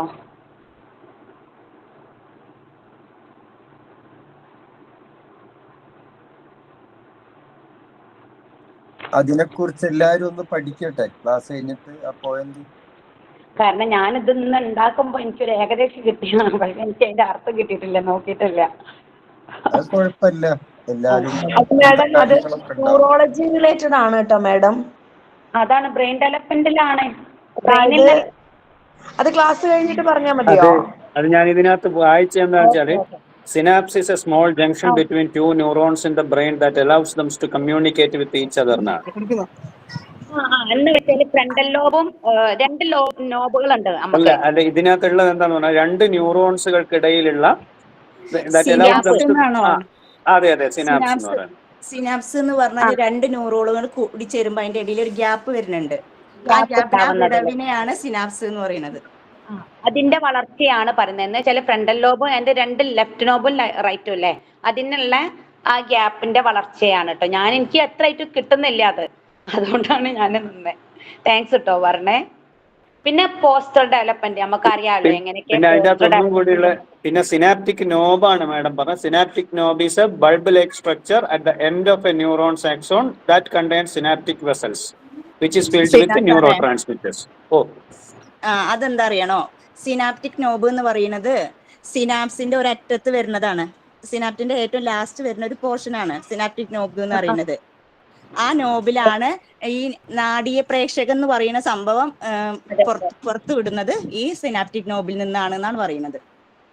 അതിന്റെ ഒക്കെ വളർച്ച കംപ്ലീറ്റ് ആവുന്നില്ല, മെച്ചോർഡ് ആവുന്നില്ല, പക്ഷേ ത്വരിതപ്പെടുന്നുണ്ട് ബ്രെയിൻ ഡെവലപ്മെന്റിൽ ഈ സമയത്ത് തന്നെ. എന്ന് വെച്ചാൽ 2 വയസ്സാകുമ്പോഴേക്കും ബ്രെയിനിന്റെ വളർച്ച ഇത്രത്തോളം ഡെവലപ്പ് ആവുന്നുണ്ടെന്നാണ് ഇതിൽ പറയുന്നത്. പിന്നെ പോസ്റ്റർ ഡെവലപ്മെന്റ് എന്ന് പറഞ്ഞാൽ നമുക്കറിയാം. പ്രൂണിംഗ് ആണോ ഇപ്പൊ ഈ പറയുന്നത്? പ്രൂണിംഗ് ആണ് ഞാൻ ചോദിച്ചത്. പ്രണിംഗ് എന്നല്ലേ, പ്രൂണിംഗ്? അത് എനിക്ക് പ്രൊണൗൺസിയേഷൻ അറിയില്ല. അത് നെറ്റിൽ ഞാൻ ജസ്റ്റ് നോക്കി. അപ്പൊ സിമ്പിൾ ആയിട്ടുള്ള ഒരു ഡെഫിനിഷനിൽ പറയുന്നത് the process in which the brain removes neurons and synapses that it does not need. ആവശ്യമില്ലാത്തതായിട്ടുള്ള ന്യൂറോൺസിനെയും സിനാപ്സിനെയും റിമൂവ് ചെയ്യുന്ന പ്രോസസ്സാണ്. വേണ്ടാത്തതിനൊക്കെ കളഞ്ഞിട്ട്. അതാണ് കറക്റ്റ്. അതെ, അതൊരു 2 വയസ്സ് മുതൽ 10 വയസ്സ് വരെയുള്ള ആ ഒരു സമയത്താണ് ഈ പ്രോസസ്സ് നടക്കുക. അപ്പൊ അതിന് വേണ്ടിയുള്ള ബ്രെയിൻ ഡെവലപ്മെന്റ് സ്റ്റേജ് സ്റ്റാർട്ടിങ്ങിലെ തുടങ്ങുന്നുണ്ട്. ഒരു ബ്രെയിൻ ഡെവലപ്മെന്റ് എന്ന് പറയുമ്പോൾ അതിനെ ഇംപ്രൂവ് ചെയ്യാന്നുള്ളതാണല്ലോ. അപ്പം അതിൽ ആവശ്യമില്ലാത്തതായിട്ടുള്ള ഇപ്പോ ഈ 2 വയസ്സ് മുതൽ 10 വയസ്സ് വരെയൊക്കെ നമുക്ക് ബിഹേവിയർ അങ്ങനത്തതൊക്കെ മോഡിഫൈ ചെയ്യാൻ എളുപ്പമാണ് എന്നൊക്കെ പറയൂലേ. എനിക്ക് തോന്നുന്നു അതാണ്. അപ്പൊ ആ സമയത്ത് ആവശ്യമില്ലാത്തതായിട്ടുള്ളത് റിമൂവ് അങ്ങനെ തന്നെയാണ്. എന്ന് പറഞ്ഞാൽ ഞാൻ മനസ്സിലാക്കുന്നത് നമ്മളെ പാൽപ്പല്ലെല്ലാം പൊഴിഞ്ഞു പോകുന്നില്ലേ, പാൽപ്പല്ലെല്ലാം പൊഴിഞ്ഞു പോകുന്നില്ല. അതുപോലെ ആവശ്യമില്ലാത്ത ഈ സാധനങ്ങള് ആ പ്രായത്തിൽ നശിച്ചു പോകുന്നു, നഷ്ടപ്പെട്ടു പോകുന്നു, അത്ര കണക്കാക്കിയാൽ മതി. അതെ, അതൊരു ഡെവലപ്മെന്റ് ആണല്ലോ. ആവശ്യമില്ലാത്തത് ഒഴിവാകുക എന്നുള്ളത് ഡെവലപ്മെന്റ് ആണല്ലോ. ബേസിക്കലി ഈ കോൺസെപ്റ്റ് എങ്ങനെയാ വെച്ചാൽ പ്രൂണിങ് നാച്ചുറലി സംഭവിക്കുന്ന ന്യൂറോൺസിന്റെ നമ്പേഴ്സ് സിനാപ്സ് കുറയാണ്. എന്തുകൊണ്ടെന്ന് വെച്ചാൽ ചെറിയ കുട്ടികൾക്ക് സിനാപ്സിസ് കൂടുതലായിരിക്കും. അതാണ് ചെറിയ കുട്ടികൾക്ക് ഭയങ്കര കണക്ഷൻ കൂടിയോണ്ട് അവർക്ക് പെട്ടെന്ന് മൾട്ടിലിംഗ്വലിസം ലാംഗ്വേജസ് ഒക്കെ കുറെ പഠിക്കാൻ പറ്റും.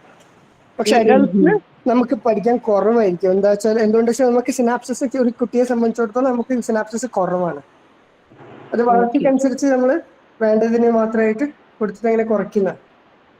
അപ്പൊ ആ കുറച്ചാൽ എഫിഷ്യൻസി കൂടും. എന്താ വെച്ചാൽ ഒരു നെറ്റ്വർക്ക്, ന്യൂറൽ നെറ്റ്വർക്ക് ഒരു റോഡൊക്കെ പോലെയാ.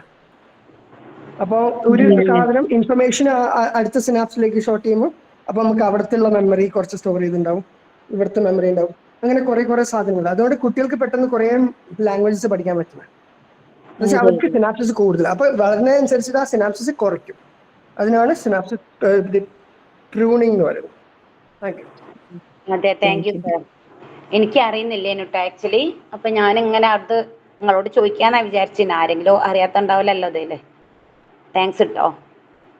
പിന്നെ മോട്ടോർ ഡെവലപ്മെന്റ്. അടുത്തത് മോട്ടോർ ഡെവലപ്മെന്റ് പറഞ്ഞാൽ നമുക്കറിയാം മോട്ടോർ സ്കിൽസിന്റെ ഓരോ വികസനങ്ങള്, മുട്ടുകുത്തല്, നടക്കല്, പിടിച്ചു നിൽക്കുക, പിന്നെ പ്രാഥമികമായിട്ടുള്ള ഓരോ മൂവ്മെന്റ്സും സ്റ്റെപ്സ് ആയിട്ട് വികസിക്കുന്നത് ഈ കാലഘട്ടത്തിലാണ്. കേൾക്കുന്നില്ലേ? ഉണ്ട്. പിന്നെ സെഫാലോകോഡൽ ട്രെൻഡ് എന്ന് പറഞ്ഞാൽ അറിയില്ലേ? സെഫാലോകോഡൽ പറഞ്ഞാല് അറിയോ ആർക്കെങ്കിലും? അത് പറഞ്ഞതായിരുന്നില്ലേ കഴിഞ്ഞ ക്ലാസ്സിൽ നമ്മള്. സിഫാലോകോഡൽ എന്ന് പറഞ്ഞു കഴിഞ്ഞാല് ഹെഡ് മുതൽ ഫൂട്ട് വരെയുള്ള ഡെവലപ്മെന്റ്. ഇതില് കാല് വരെയുള്ളത്. പ്രോക്സിമോഡിസ്റ്റൽ എന്ന് പറയുന്നത് സെൻട്രൽ ടു പെരിഫറി, അതായത് സെൻട്രൽ നിന്ന് പുറത്തേക്ക് വരുന്നത്. അതെ, കറക്റ്റ്. എന്ന് വെച്ചാല് തല മുതൽ കാൽപാദം വരെയുള്ള ഡെവലപ്മെന്റ് ആണ് സെഫാലോകോഡല്. പിന്നെ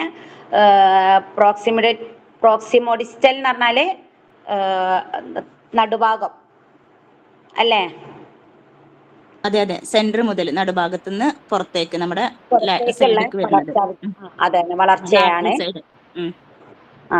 ഈ ഒരു വളർച്ചയും കൂടി നടക്കുന്നത് വളർച്ചാ ഘട്ടത്തില് ഏത് ഫിസിക്കൽ ഡെവലപ്മെന്റ് നടക്കുന്നത്, ഈ മോട്ടോർ ഡെവലപ്മെന്റ് നടക്കുന്നത് ഈ 2 വയസ്സിന്റെ സമയത്താണ് നടക്കുന്നത് കേട്ടോ. എല്ലാവർക്കും സ്റ്റാർട്ട് ചെയ്യുന്നത് ഈ 2 വയസ്സ് സമയത്താണ്. പിന്നെ സെൻസറി ഡെവലപ്മെന്റ്. സെൻസറി നമുക്ക് അറിയാൻ പറ്റും, വിഷ്വല്, ഹിയറിങ്, ടച്ച്, ടേസ്റ്റ്, അങ്ങനത്തെ എല്ലാ സെൻസറി ഡെവലപ്മെന്റുകളും മനസ്സിലാക്കുന്നുണ്ട് കുട്ടി ഈ പ്രായത്തിൽ തന്നെ, ഇല്ലേ? നമുക്ക് കുട്ടിക്ക് വിഷ്വലിലൂടെ ആദ്യം ബ്ലറായിട്ട് കാര്യം കുട്ടിക്ക് കാഴ്ചകളൊക്കെ കാണാം. നല്ല രീതിയിൽ ക്ലിയർ ആയിട്ട് ഒരിക്കലും പൈതലിനെ കാണൂല. ആ സമയത്ത് കുറച്ച് ബ്ലറായിട്ടായിരിക്കും കാണുക. പിന്നെ കുറച്ച് കഴിഞ്ഞാൽ എന്താകും, ആ വിഷ്വല് കുറച്ച് നല്ല രീതിയിൽ കാണാൻ തുടങ്ങും. ആ സമയത്ത് തന്നെ കുട്ടിക്ക് പരിചയമുള്ള മുഖം കാണുന്ന സമയത്ത് സ്മൈൽ ചെയ്യാനോ അതിനുള്ള ഒരു ഗ്രാറ്റിറ്റ്യൂഡ് കാണിക്കാനോ കുട്ടി തുടങ്ങും. പിന്നെ ഹിയറിങ്, ആ സൗണ്ട് നമ്മൾ പരിചയമുള്ള സൗണ്ട് കേൾക്കുമ്പോൾ അതിനുള്ള റിയാക്ഷന് ആ സമയത്ത് കാണും. പരിചയമില്ലാത്ത സൗണ്ട് കേൾക്കുമ്പോൾ അതിനുള്ള റിയാക്ഷനോ, ചിലപ്പം കരയിലേക്കും, വലിയ ഒച്ച കേൾക്കുന്ന സമയത്ത് പേടിച്ച് കരയുന്നുണ്ടാകും. അങ്ങനത്തെ ഒക്കെ റിയാക്ഷന് കുട്ടി കാണിക്കാൻ തുടങ്ങും. പിന്നെ ടച്ചിങ്ങിലൂടെ കുട്ടിക്ക് ഫീലിങ്സ് മനസ്സിലാക്കാൻ തുടങ്ങും. ഇത് ഇന്ന ആളാണ്, ഇന്ന ഉമ്മാണ്, ഉപ്പാണ് എന്നൊക്കെ ഉള്ള രീതിയിൽ, എന്ന് വെച്ചാൽ മാതാവ് പിതാവാന്നൊക്കെ ഉള്ള രീതിയിൽ മനസ്സിലാക്കാൻ തുടങ്ങും. പിന്നെ ചെറിയ ചെറിയ ടേസ്റ്റുകളൊക്കെ 2 വയസ്സാകുമ്പോഴേക്കും ചില കുട്ടിക്ക് നല്ല നമ്മൾ പറയും 1.5 വയസ്സ് കഴിഞ്ഞാൽ നമ്മൾ എന്താ ഭക്ഷണമൊക്കെ കൊടുക്കുന്ന സമയത്ത് നമ്മൾ പറയും കുട്ടിക്ക് മധുരമാണ് ഇഷ്ടം, കുട്ടിക്ക് അല്ലെങ്കിൽ എരിവുള്ളതിനോടാണ് ഇഷ്ടം. എങ്ങനെ അവർക്ക് ടേസ്റ്റ് മനസ്സിലാക്കാനുള്ള സെൻസറി ഡെവലപ്മെന്റ് ആയിക്കുന്നു, അവർക്ക് മനസ്സിലാകാൻ തുടങ്ങിയെന്ന്. പിന്നെ അടുത്തത് ടീത്ത് ഡെവലപ്മെന്റ്, കുട്ടിന്റെ പല്ലിന്റെ ഉള്ള ഡെവലപ്മെന്റ് എന്ന് വെച്ചാൽ പാൽപ്പല്ലുകൾ വരാൻ തുടങ്ങി. ഒരു 2 വയസ്സാകുമ്പോഴേക്കും ഫ്രണ്ടുള്ള മേലെയുള്ള താഴെയുള്ള ഒരു 3-4 പല്ലോ മേലുള്ള 2 പല്ലൊക്കെ വരാൻ ആയിട്ടുണ്ടാവും. അപ്പൊ അത്ര ഒരു ടീത്തിനുള്ള ഡെവലപ്മെന്റും ആ സമയത്തുണ്ട്. അപ്പൊ ഫിസിക്കൽ ഡെവലപ്മെന്റ് മനസ്സിലായോ? നെക്സ്റ്റ്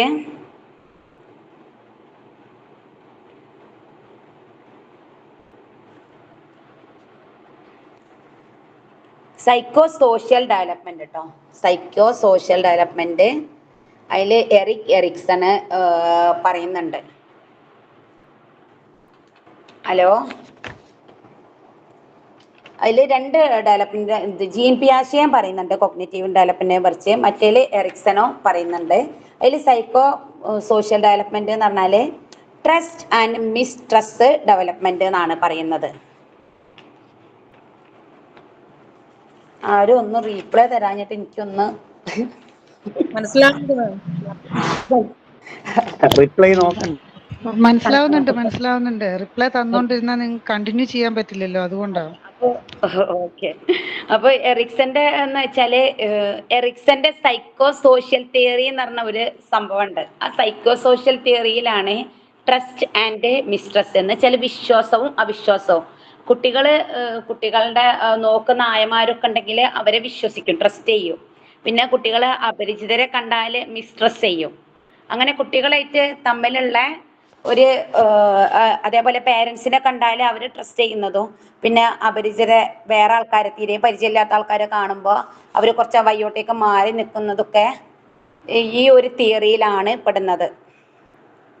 പിന്നെ അടുത്തതാണ് അറ്റാച്ച്മെന്റ് തിയറി. അറ്റാച്ച്മെന്റ് തിയറി എന്ന് പറഞ്ഞാൽ A new born baby in arms is the greatest feeling of motherhood. നമുക്കറിയാലോ, അമ്മയുടെ കൈപ്പാദത്തിന്റെ അകത്തേക്കും ആ കുട്ടിക്ക് ഏറ്റവും കംഫർട്ട് സോണ്. അപ്പോൾ അങ്ങനത്തെ ഒരു ഇൻഫാന്റ് ഏത് നേരം ഈ ലവ് ആൻഡ് അഫെക്ഷൻസ് മദറിന്റെ അടുത്ത് നിന്നാണ് പിക്ക് ചെയ്യുക. പിന്നെ എന്താ പറയാ, അവരുടെ ഒരു ഗ്രാറ്റിറ്റ്യൂഡ് കാണിക്കുന്നുണ്ട് അതിൽ, സ്മൈൽ ചെയ്യുന്നതും അങ്ങനത്തെ കുറെ ഈ അറ്റാച്ച്മെന്റ് തിയറി. ഈ അമ്മനായിട്ട് എത്രത്തോളം അറ്റാച്ച് ചെയ്യുന്നത്, എത്രത്തോളം അമ്മ ഇല്ലാത്ത സമയത്ത് അമ്മേന്റെ കയ്യിൽ നിന്നെടുത്ത് മാറ്റുന്ന സമയത്ത് കുട്ടി കരയുന്നത്, അങ്ങനത്തെ ഒക്കെ ഉള്ള ഓരോ കാര്യങ്ങൾ എന്ന് വെച്ചാൽ ഇത് പറഞ്ഞത് ഐൻസ്വർത്ത് ആണ്. ഐൻസ്വർത്തിന്റെ ഇൻവെസ്റ്റിഗേഷൻ പ്രകാരമാണ് ഈ അറ്റാച്ച്മെന്റ് തിയറി വന്നത്. അടുത്തത് നമുക്കറിയാം സൈക്കോ സോഷ്യൽ ഡെവലപ്മെന്റില് സ്മൈലിങ്.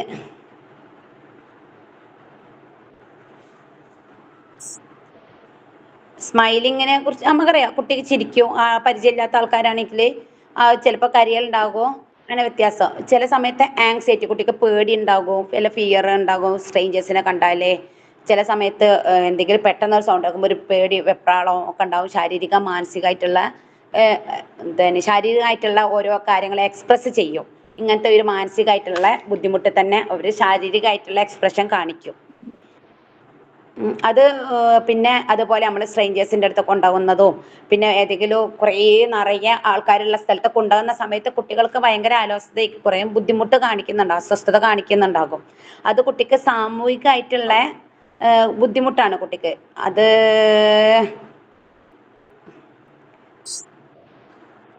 അവരുടെ ഡെവലപ്മെന്റിൽ തന്നെ ഈ കിട്ടുന്നില്ലല്ലോ പഠിച്ചോനെ. നിങ്ങൾ കൂളായിട്ട് കംഫർട്ടായിട്ട് അവതരിപ്പിച്ചാൽ മതി. ഇതിൽ കാണുന്നില്ല സ്ലൈഡ്സ് എന്റെ ഫോണില്. നല്ല ക്ലാസ് ആണ് മാഡം. മാഡം കണ്ടിന്യൂ ചെയ്തോളൂ. കേട്ടോ. നമ്മളെ റിപ്ലൈ നോക്കണ്ട. സാവകാശം. നല്ല ക്ലാസ്സാണ്. കോട്ടെ. മനസ്സിലാവുന്നുണ്ടോ? എനിക്കൊന്നും എല്ലാം കാണുന്നില്ല. എല്ലാം മനസ്സിലാവുന്നുണ്ട്. നിങ്ങള് റീഅഷുറൻസിന് വേണ്ടിയിട്ട് കാത്തിക്കണ്ട.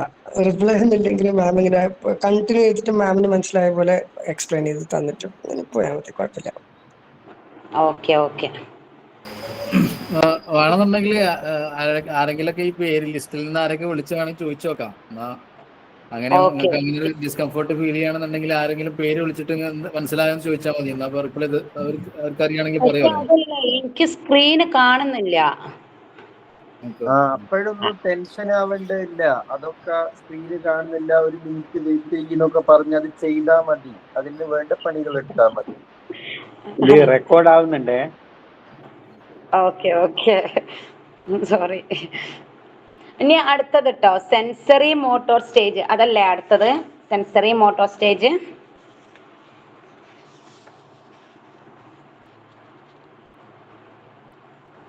അല്ലേ സാറേ? അതിനു മുന്നേ കൊഗ്നിറ്റീവ് ഡെവലപ്മെന്റ് ഇൻ ഇൻഫാൻസി ഉണ്ട്. ഉണ്ടാ?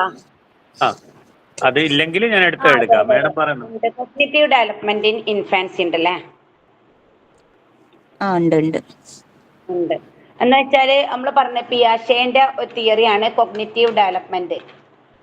അതില് മെയിൻ ആയിട്ടുള്ളത് സെൻസറി മോട്ടോർ സ്റ്റേജ്. എന്ന് വെച്ചാല് എല്ലാ സ്റ്റേജിനെ കുറിച്ചും പിയാഷെ പറയുന്നുണ്ട്. ഡെവലപ്മെന്റ് ഓഫ് സ്റ്റേജ് ഒരു 5 സ്റ്റേജ് 4 സ്റ്റേജ് അങ്ങനെ പറയുന്നുണ്ട്. ഒന്ന് സെൻസറി മോട്ടോർ സ്റ്റേജ് ആണ്. എന്ന് വെച്ചാൽ ബൈ ബർത്ത് ടു 2 ഇയർ ആണ്. പിന്നെ പ്രീ ഓപ്പറേഷണൽ സ്റ്റേജ് ആണ്. അത് 2 വയസ്സ് മുതൽ 7 വയസ്സ് വരെ ഉള്ളതാണ്. പിന്നെ കോൺക്രീറ്റ് ഓപ്പറേഷണൽ സ്റ്റേജ് ആണ്. അത് 7 വയസ്സ് മുതൽ 11 വയസ്സ് വരെയുള്ള കുട്ടികളുടെയാണ്. പിന്നെ ഫോർമൽ ഓപ്പറേഷണൽ സ്റ്റേജ് 11 വയസ്സ് മുതൽ 15 വയസ്സ് വരെയുള്ള അഡോളസെന്റ് സ്റ്റേജ് വരെ പിയാഷെയുടെ സ്റ്റേജ് പറയുന്നുണ്ട്. എൻവയോൺമെന്റൽ ആയിട്ട് കുട്ടികൾ എത്രത്തോളം എന്ന് വെച്ചാൽ ജ്ഞാനവും ബോധവും എൻവയോൺമെന്റിന് അനുസരിച്ചാണ് വർദ്ധിക്കുന്നത്. എന്ന് വെച്ചാൽ ബിഹേവിയർ വർദ്ധിക്കുന്നത് എൻവയോൺമെന്റിനനുസരിച്ചാണ്, നമ്മളെ പാരിസ്ഥിതിക സ്ഥിതിക്കനുസരിച്ചാണെന്നാണ് പിയാഷെയുടെ തിയറി.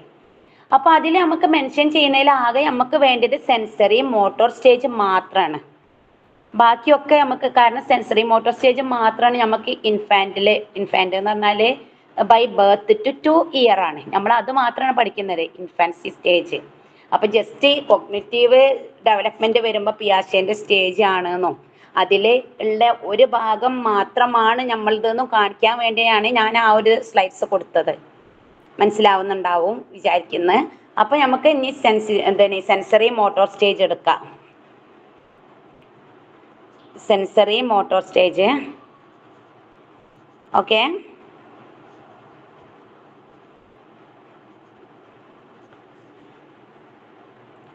സ്ലൈഡ്സ് മാറ്റിക്കോളി സാറേ. Motor stage, sensory motor stage ആണ്. മാറ്റിയിട്ടുണ്ട് മാഡം. എൻ്റെ ഫോണിൽ ക്ലിയർ ഇല്ല, അതുകൊണ്ടാട്ടോ.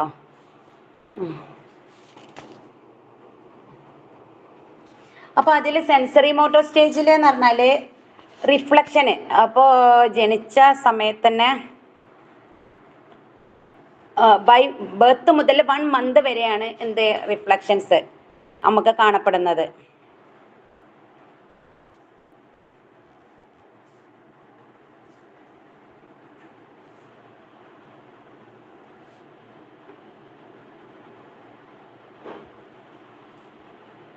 നമുക്കറിയാൻ പറ്റോ എന്തിന് പ്രശസ്തമായിട്ടുള്ള ജീൻ പിയാഷ എന്ന് പറഞ്ഞാല് സ്വിറ്റ്സർലൻഡിലെ തോന്നുന്നുണ്ട് സൈക്കോളജിസ്റ്റാ തോന്നുന്നുണ്ട് ജീൻ പിയാഷ. അത് മനുഷ്യന്റെ ഓരോ ബുദ്ധിന്റെ പരിണാമത്തെ കുറിച്ചിട്ട് ഒരുപാട് പറഞ്ഞിട്ടുണ്ട്. അതിൽ പെട്ട ഏറ്റവും ആദ്യത്തെ കാലഘട്ടമാണ് ഏത്? Sensory motor stage. ഓരോ സെൻസ് വെച്ചിട്ടും ഓരോ അനുഭവം വെച്ചിട്ടും ഓരോ ചലനം വെച്ചിട്ടും കുട്ടികളുടെ കാര്യങ്ങൾ മനസ്സിലാക്കുന്ന സ്റ്റേജ്. അപ്പൊ അതില് കുട്ടി എന്താ പറയാ, ഓരോ കാര്യങ്ങൾ, പാല് കുടിക്കുന്നത് കുട്ടിയുടെ പരിസരമായിട്ട് ബന്ധപ്പെട്ടുള്ള ഏറ്റവും ഫസ്റ്റ് മാർഗമാണ് ഈ പാല് കുടിക്കുന്നത്. അപ്പൊ ആ സമയത്ത് ഇങ്ക് കുടിക്കുന്ന സമയത്ത് കുട്ടിക്ക് ഒരു എന്തോ ജന്മനാളുള്ള ഒരു റിഫ്ലെക്സ് ഉണ്ടാവുന്നേക്കോ, അതുകൊണ്ടേക്കോ ആ സമയത്ത് കറക്റ്റ് ആ കുട്ടി കുടിക്കുന്നതും സെൻസ് ചെയ്യുന്നതും പിന്നെ സപ്പ് ഇങ്ങനെ കുട്ടി കുടിക്കാൻ ആരും പറഞ്ഞു കൊടുക്കുന്നതോ പഠിപ്പിച്ചു കൊടുക്കുന്നതോ അല്ലല്ലോ. അങ്ങനത്തെ ഒരു കാര്യം പരിസരവുമായി ബന്ധപ്പെടുത്തിയിട്ട് കുട്ടി ആദ്യം ചെയ്യുന്ന പണിയാണത്. ആദ്യം ചെയ്യുന്ന ഒരു വർക്കായാണ് അത് കാണിക്കുന്നത്. പിന്നെ ഒരു കുട്ടിയുടെ അടുത്തത് പ്രൈമറി സർക്കുലർ റിയാക്ഷൻ 1 മന്ത് മുതൽ 4 മന്ത് വരെ ഉള്ളത്. അതിൽ പറഞ്ഞത് നമ്മൾ കുട്ടിക്ക് ഓരോ കാര്യങ്ങൾ ഓരോ പ്രവൃത്തിയിൽ നൽകുമ്പോൾ അതിനനുസരിച്ച് ഒരു ഫലം ഉണ്ടാവുന്നത്. എന്ന് വെച്ചാൽ നമ്മൾ ആദ്യം കുട്ടിക്ക് പാല് കൊടുക്കുന്ന സമയത്ത് എന്തെങ്കിലും ഒരു സൗണ്ട് ഉണ്ടാക്കി ശബ്ദം ഉണ്ടാക്കിയിട്ട് ഒരു പാട്ട് പാടിപ്പിച്ചിട്ടോ അങ്ങനെയൊക്കെ ആയിക്കാണ്ട് കൊടുക്കുകയാണെങ്കിൽ പിന്നെ ആ ഒരു പാട്ട് കേൾക്കുകയാണെങ്കിൽ ആ സമയത്ത് കുട്ടിക്ക് ഇങ്ക് വേണം. അങ്ങനത്തെ ഒരു സർക്കുലർ റിയാക്ഷന് കാണിക്കാൻ തുടങ്ങി. അങ്ങനത്തെ ഒരു ഇപ്പം എന്നിപ്പോൾ ഒരു പാട്ട് പാടിയാണ്ട് ഉറക്കുന്ന വെച്ചോ, ഉണ്ണി വാവാവൊക്കെ പാടിയിട്ടാണ് വാവനെ ഉറക്കുന്ന വെച്ചോ, അപ്പം ആ പാട്ട് പാടുമ്പോൾ ആ റിയാക്ഷൻ കാണിക്കാൻ തുടങ്ങും, താനെ ഉറങ്ങാൻ തുടങ്ങും കുട്ടി. അത് 1 to 4 മന്തിൽ ആ റിയാക്ഷൻ കുട്ടി കാണിക്കാൻ തുടങ്ങും. പ്രാഥമികമായിട്ടുള്ള റിയാക്ഷന് കുട്ടി കാണിക്കാൻ തുടങ്ങും. പിന്നെ എന്താ പറയാ, കുട്ടി തൻ്റെ ശരീരത്തിന് തന്നെ ശ്രദ്ധ കേന്ദ്രീകരിക്കാൻ തുടങ്ങും. എന്ന് വെച്ചാൽ കാലിൻ്റെ വിരലൊക്കെ ഉണ്ടാവും, നിൽക്കുന്നുണ്ടാകും കുട്ടികൾ. സ്വന്തം വിരല് കാലിൻ്റെ വിരൽ നിൽക്കുന്നുണ്ടാകും, അല്ലെങ്കിൽ മേലെ വിരല് സാധാ വിരൽ നിൽക്കുന്നുണ്ടാകും. പിന്നെ എവിടെയെങ്കിലും ഇങ്ങനെ സ്റ്റെപ്പ് ചെയ്ത് ഇങ്ങനെ കളിക്കുന്നുണ്ടാകും. അങ്ങനത്തെ ഒക്കെ ഓരോ സ്വഭാവങ്ങളും 1 മന്തിൽ തന്നെ 1 to 4 മന്തിൽ കാണിക്കാൻ തുടങ്ങും. പിന്നെ സെക്കൻഡറി സർക്കുലർ റിയാക്ഷൻ എന്ന് വെച്ചാൽ ദ്വിതീയ ചുറ്റുപാടുകൾ എന്നല്ലേ പറയാ. അതെ, ദ്വിതീയ ചുറ്റുപാടുകൾ എന്ന് വെച്ചാൽ നമ്മൾ ചുറ്റുപാടുകളിലുള്ള വസ്തുക്കളോട് കുറച്ച് കാര്യങ്ങൾ ഒന്ന് നോക്കാനും പഠിക്കാനും ഒക്കെ ഉള്ള ഒരു ക്യൂരിയോസിറ്റി പോലെ അങ്ങോട്ടും ഇങ്ങോട്ടും നോക്കാൻ തുടങ്ങും. ചെറിയ കുട്ടിക്കും 4 to 8 മന്ത് ആയിരിക്കും ആ സമയത്ത് കുട്ടി നമ്മളിങ്ങ പറയാം അങ്ങോട്ടേക്ക് നോക്കുന്നുണ്ടല്ലോ, ലൈറ്റ് നോക്കുന്നുണ്ടല്ലോ, മേലേക്ക് നോക്കി നിൽക്കണ്ടല്ലോ, എന്തെങ്കിലും ഒരു നല്ല രസമുള്ളതൊക്കെ കണ്ടാൽ എന്ന് വെച്ചാൽ നല്ല രസമുള്ള ലൈറ്റ് കണ്ടാൽ അങ്ങോട്ട് നോക്കും. പിന്നെ നല്ല ഡാർക്ക് കളർ ഡ്രസ്സ് ഇട്ടാൽ അങ്ങോട്ടേക്ക് ശ്രദ്ധിക്കും. അപ്പോൾ അതെന്നൊക്കെ വെച്ചാൽ ബ്ലറായിരിക്കും അതുവരെ കാഴ്ച. അത് 6 മന്ത് മുതലായിരിക്കും നേർക്കായി വരിക. പക്ഷെ അതിൻ്റെ ഇടയിൽ കുട്ടി അതൊക്കെ എന്താവുന്നുണ്ട്, റിയാക്ഷൻ കാണിക്കാൻ തുടങ്ങുന്നുണ്ട്. അങ്ങനത്തൊക്കെ ബ്ലറായാലും ഡാർക്ക് കളറ് ഡാർക്ക് ലൈറ്റ് അങ്ങനത്തെ കാര്യങ്ങളിലേക്കൊക്കെ കുട്ടി റിയാക്ഷൻ കാണിക്കാറുണ്ട്. അത് സെക്കൻഡറി സർക്കുലർ റിയാക്ഷനിലാണ്. പിന്നെ 4മത്തെ പറയുകയാണെങ്കിൽ കോർഡിനേഷൻ സെൻസറി റിയാക്ഷന്. കോർഡിനേഷൻ സെൻസറി റിയാക്ഷൻ എന്ന് പറഞ്ഞാൽ കുട്ടി പുതിയ പുതിയ പരീക്ഷണങ്ങൾ കണ്ടെത്താൻ വേണ്ടി ശ്രമിക്കുന്നതാണ് അതിൽ പറയുന്നത്. എന്ന് വെച്ചാൽ എക്സാമ്പിളായിട്ട് പറയുകയാണെങ്കിൽ ഈ സെക്കൻഡറി റിയാക്ഷനെ ബേസ് ചെയ്തിട്ട് അങ്ങനെ ഓരോന്ന് കോർഡിനേറ്റ് ചെയ്തിട്ട് എന്തെങ്കിലും പുതിയത് ചിലപ്പോൾ എന്താ പറയുക, ഈ ലൈറ്റ്സിൻ്റെ ഒക്കെ നമ്മൾ പറയുകയാണെങ്കിൽ തന്നെ ആ ലൈറ്റ്സിൻ്റെ അതേപോലെ തന്നെ ഉണ്ടാവും. നമ്മൾ സൺലൈറ്റ് കാണിക്കുന്നതാണെങ്കിലോ ആ മേലേക്ക് നോക്കിക്കോ, ഏതെങ്കിലും അവിടെ ഉണ്ടോയെന്ന്, ഏതെങ്കിലും ലൈറ്റ് കാണുണ്ടോയെന്ന് മേലേക്ക് നോക്കിക്കുന്നുണ്ടാകും. അല്ലെങ്കിൽ അടുത്തടുത്ത്, കാരണം 8 മാസമായി കോർഡിനേഷൻ വരുന്ന സമയത്ത്, അങ്ങനെ ആണെങ്കിൽ നല്ല നല്ല കളേഴ്സും അതൊക്കെ മനസ്സിലാക്കാനുണ്ടാകും. അപ്പം അതിനുള്ള ഓരോ റിയാക്ഷൻസുകൾ കാണിക്കാൻ തുടങ്ങുന്നുണ്ടാകും. പിന്നെ ഏതെങ്കിലും സൗണ്ട് എന്നിപ്പോൾ സൗണ്ട് ഉണ്ടാക്കി കണ്ടാണ് ഇപ്പോൾ വരികയാണെങ്കിൽ വാവേന്ന് വിളിച്ച് വരികയാണെങ്കിൽ അപ്പോൾ ആ ഒരു സൗണ്ട് കേൾക്കുന്ന സമയത്ത് അവർ ഏകദേശം ദൂരം നിന്ന് ആ ഒരു സൗണ്ട് കേൾക്കുകയാണെങ്കിൽ ആ കുട്ടി അത് എന്ത് ചെയ്യും, സെൻസ് ചെയ്യാൻ തുടങ്ങും. അതിനുള്ള റിയാക്ഷന് ദൂരം തന്നെ അങ്ങനെ ചെയ്യുന്നുണ്ടാകും കുട്ടി. ചിലപ്പോൾ അങ്ങനെ അവിടെ നിന്ന് തുള്ളുന്നുണ്ടാകും, മുട്ടുത്താനുള്ള ഒരു ശ്രമമൊക്കെ നോക്കുന്നുണ്ടാകും ഈ സൗണ്ട് കേട്ടാൽ. അല്ലെങ്കിൽ ഉമ്മയുടെ സൗണ്ട്, മാതാവിൻ്റെ സൗണ്ട് കേൾക്കുകയാണെങ്കിൽ അതിനുള്ള റിയാക്ഷൻ കാണിക്കുക. അതാണ് കോർഡിനേഷൻ. സെക്കൻഡറി റിയാക്ഷനോട് കോർഡിനേറ്റ് ചെയ്ത് ചെയ്യാം. പിന്നെ ടെറിറ്ററി റിയാക്ഷന്, circular reaction, tertiary circular reaction എന്ന് പറഞ്ഞാൽ കുട്ടി ആശയങ്ങൾക്ക് രൂപം നൽകാനോ പിന്നെ അതിനെ പ്രതിനിധിക്കണം എന്ന് വെച്ചാൽ 2 അക്ഷരങ്ങളോ വാക്കുകളോ ഒക്കെ ഉണ്ടാവില്ലേ, മാപ്പ, അങ്ങനെയുള്ള 2 അക്ഷരങ്ങളൊക്കെ വെച്ചിട്ടുള്ള ഉമ്മ അച്ഛൻ എന്നൊക്കെ ഉള്ള അങ്ങനത്തെ 2-3 അക്ഷരങ്ങളൊക്കെ വെച്ചിട്ടുള്ള ആശയങ്ങൾ വെച്ച് സംസാരിക്കാനോ ഒക്കെ ഉള്ള ഒരു റിയാക്ഷൻ ചെയ്യാൻ തുടങ്ങും. പിന്നെ അടുത്തത് ഏറ്റവും ലാസ്റ്റ് ഉള്ളതെന്ന് വെച്ചാൽ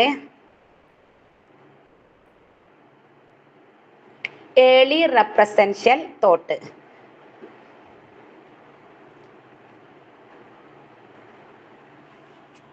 ഏർലി റെപ്രസെന്റൽ തോട്ട് അതന്നെ ആയിരിക്കില്ലല്ലേ, ഞാനിതിങ്ങനെ പുസ്തകത്തിൽ ചെയ്യാന്ന് സെൻസിൽ. റെപ്രസെന്റേഷനോ? Early representation തോട്ടല്ലേ? അതെ. അതെ. എന്ന് വെച്ചാൽ ഈ ഇതിനെ കുറിച്ചൊന്ന് ചിന്തിക്കാനെന്നൊക്കെ വെച്ചാൽ ആകെ ടോട്ടൽ പറയുകയാണെങ്കിൽ സെൻസറി മോട്ടോർ എന്ന് പറഞ്ഞാൽ കുട്ടിയുടെ ബുദ്ധിയുടെ പരിണാമത്തിന്റെയും വളർച്ചയുടെയും ഒരു വലിയൊരു പ്രാധാന്യം നൽകുന്ന ഒന്ന് തന്നെയാണ്. ഇത് ചിന്താശൈലിയിലും ഈ ഏർലി റെപ്രസെന്റേഷൻ പറഞ്ഞാൽ ചിന്താശൈലിയിലും പിന്നെ അവരുടെ അനുഭവങ്ങളെ വിശകലനം ചെയ്യാനോ ഒക്കെ ഉള്ള ഒരു കഴിവിലേക്ക് എത്തുന്ന സ്റ്റേജാണ്. കഴിവ് എത്തിയെന്നല്ല കിട്ടിയെന്നല്ല, എത്തുന്ന ഓരോ സ്റ്റേജസ് ആണ് ഇത് പറയുന്നത്. എന്ന് വെച്ചാൽ ഈ 24 മന്ത്സ് എന്ന് പറഞ്ഞാൽ 1 വയസ്സ് വരെയുള്ള ബൈ ബർത്ത് മുതൽ 1 വയസ്സ് വരെയുള്ള കുട്ടിയുടെ ഓരോ സ്റ്റെപ്പ് വൈസ് ആയിട്ടുള്ളത് ഈ കുട്ടിക്ക് ഇത്രത്തോളം കുട്ടികൾക്ക് ഓരോ കാഴ്ചയിൽ നിന്നും മറ്റ് മറഞ്ഞു പോയ വസ്തുക്കളെ തിരിച്ചറിയാനും കളിപ്പാട്ടങ്ങളൊക്കെ കണ്ടാൽ അതിന് ആദ്യമുള്ള ഒരു കളിപ്പാട്ടത്തിന്റെ റിയാക്ഷൻ അത് കണ്ടിട്ട് പിന്നെ ആ കളിപ്പാട്ടം കാണുമ്പോൾ പിന്നെ ഒരു റിയാക്ഷൻ ചെയ്യാനോ മാതാപിതാക്കളെ കാണുമ്പോഴോ അങ്ങനത്തെ ഒരു പ്രത്യേക ഒരു റിയാക്ഷൻ പ്രകടിപ്പിക്കാനോ അങ്ങനെയൊക്കെയുള്ള ഓരോ കാര്യങ്ങൾ ചെയ്യാനുള്ള ഓരോ കാര്യങ്ങളാണത്. അതെ, ഈ പ്രൈമറി, സെക്കൻഡറി, ടേർഷറി എന്നൊക്കെ പറയുന്നത് ആ കുട്ടീന്റെ ബിഹേവിയറിനനുസരിച്ചിട്ട് നമ്മൾ സംസാരിക്കുന്നതാണോ, അതോ ആ ഒരു ക്രോണോളജിയിൽ വരുന്ന 4 മാസം ഫസ്റ്റ് 4 മാസം പിന്നെ അതല്ലേ, എങ്ങനെയാണോ? ഇത് പേരന്റിന്റെ മാറ്റല്ല, ഇത് കുട്ടിയുടെ ഓരോ മാറ്റത്തെ തരംതിരിച്ചതാണ് പിയാഷെ. കുട്ടി ആദ്യം ചെയ്യുന്നത് 1 മന്ത് വരെ റിഫ്ലക്ഷൻ മാത്രമാണ്. പിന്നെ പ്രൈമറി സർക്കുലർ റിയാക്ഷനിലാണ് കുട്ടിക്ക് ആകെ ഒരു പേരന്റിന്റെ സൗണ്ട് മനസ്സിലായി തുടങ്ങുന്നതും അങ്ങനത്തെ ഓരോ ചെറിയ കാര്യങ്ങൾ മൈന്യൂട്ടായിട്ടുള്ള ചെറിയ കാര്യങ്ങൾക്ക് റിയാക്ട് ചെയ്ത് തുടങ്ങുന്നത് 1 to 4 മന്തിന്റെ ഇടയിലാണ്. പിന്നെ അതിലേക്ക് കണക്ട് ചെയ്തിട്ടാണ് സെക്കൻഡറി സർക്കുലർ റിയാക്ഷൻ വരുന്നത്. 4 മാസം ആകുമ്പോൾ 8 മാസം ആകുമ്പോൾ കുട്ടിക്ക് കുറച്ചും കൂടി വൈഡായി കുറച്ചും കൂടി കാര്യങ്ങൾ മനസ്സിലാവാനോ ഒരിത്തിരി കുട്ടിയുടെ സറൗണ്ടിങ്സ് ഉള്ള ആൾക്കാരൊക്കെ റിയാക്ഷന് മനസ്സിലാകാനും സൗണ്ട് മനസ്സിലാവാനോ കാര്യങ്ങളോ ഒക്കെ ശ്രദ്ധിക്കാൻ തുടങ്ങി. പിന്നെ അതിനായിട്ട് കോർഡിനേറ്റ് ചെയ്തിട്ടാണ് ബാക്കി സെക്കൻഡറി. എന്ന് വെച്ചാൽ നമ്മൾ എന്നും ഒരു കളിപ്പാട്ടം കാണിച്ചു കൊടുക്കുകയാണെങ്കിൽ പിന്നെ ആ ഒരു കളിപ്പാട്ടം കാണുന്ന സമയത്ത് എന്തെങ്കിലും സൗണ്ട് ഉണ്ടാക്കുന്നൊക്കെ ഉണ്ടെങ്കിൽ ആ സൗണ്ട് കാണുമ്പോൾ അതിന്റെ റിയാക്ഷൻ വരും, ആ സൗണ്ട് കേൾക്കുമ്പോൾ അതിന്റെ റിയാക്ഷൻ വരും. പിന്നെ ടെർഷ്യറിയും അതേപോലെ തന്നെ. അപ്പൊ ഈ സെൻസറി മോട്ടോർസിന് കുട്ടിക്കുള്ള ബുദ്ധിപരമായിട്ടുള്ള ഓരോ വളർച്ചാ ഘട്ടങ്ങളാണ് പറയുന്നത്, പേരൻസിന്റെ അല്ല, കുട്ടിയുടെ ഓരോ വളർച്ചാ ഘട്ടങ്ങൾ. അതില് ലാസ്റ്റ് സ്റ്റേജ് ആകുമ്പോഴേക്കും ഫസ്റ്റ് 1 ഇയർ ആകുമ്പോഴേക്കും കുട്ടിക്ക് ചിന്താശേഷിയിലേക്കുള്ള ഒരു പ്രാഥമിക ഘട്ടമായി വരികയാണ്. ഏർലി റെപ്രസെന്റൽ തോട്ടാണ്. 2 years ആകുമ്പോഴേക്കല്ലേ? അല്ല, അതിൽ ആകെ ഇവര് പറയുന്നത് 2 ഇയർ ഉള്ളതിൽ 1 ഇയർ വരെയുള്ള കാര്യങ്ങളാണ് ഇതിൽ ഇപ്പൊ പറഞ്ഞത്. 24 മന്ത്സ് 2 ഇയർ വരെയുള്ള കാര്യങ്ങളാണ് പറയുന്നത്. ചെറിയ അങ്ങനെ അത്ര മന്ത്സ് വരെ ഉള്ളത് എനിക്ക് ഇതിൽ കാണുന്നില്ല, അതാണ് മെയിനായിട്ട്. 2 years ആകുമ്പോഴേക്ക് കുറെ കാര്യങ്ങളൊക്കെ ഡെവലപ്പ് ആയി വരില്ലേ? അതെ, ഇത്രേ കാര്യങ്ങൾ ബർത്ത് ടു 2 ഇയർ ആകുമ്പോഴേക്കും സെൻസറി മോട്ടോർ സ്റ്റേജ് അവർക്ക് ചിന്താശൈലി വരെ കിട്ടുന്നാണ് പറയുന്നത്. ഒന്ന് ആലോചിച്ച് കണക്ട് ചെയ്തുകൊണ്ട് കാര്യങ്ങൾ ചെയ്യുക. അത് വേണോ വേണ്ടേ, എന്തെങ്കിലും കാര്യം കാണിക്കുകയാണെങ്കിൽ വേണോ വേണ്ടേ എന്നുള്ള കാര്യങ്ങൾ കുട്ടികൾ പറയണമെങ്കിൽ കുറച്ചൊന്ന് ആലോചിക്കേണ്ടി വരും ചില കാര്യങ്ങള്. അതെ, ഓക്കെ. അങ്ങനത്തെ കാര്യങ്ങളൊക്കെ ചെയ്യേണ്ടി വരും. അത്രയാണ് ഈ ഒരു പിയാഷെന്റെ കാര്യത്തിൽ ഉദ്ദേശിച്ചത്, അത്രയെന്നുള്ളൂ. സിമ്പിളായിട്ട് കുട്ടിന്റെ സെൻസറി ആയിട്ടും motor skill plus sensory skill. Sensory പറഞ്ഞാൽ 5 സെൻസും പിന്നെ കുറെ നടക്കല് ഓടല് ചാടലുള്ള അങ്ങനത്തെ ഓരോ സ്കില്ലുകളും, അതും ഇങ്ങനത്തെ വളർച്ചാ ഘട്ടങ്ങൾ ഈ ഓരോ ഘട്ടത്തിലും ഇത്രത്രം വളർച്ചകളാണ് എന്നുള്ള രീതിയിലാണ് കാണിക്കുന്നത്. പിന്നെ ഞാൻ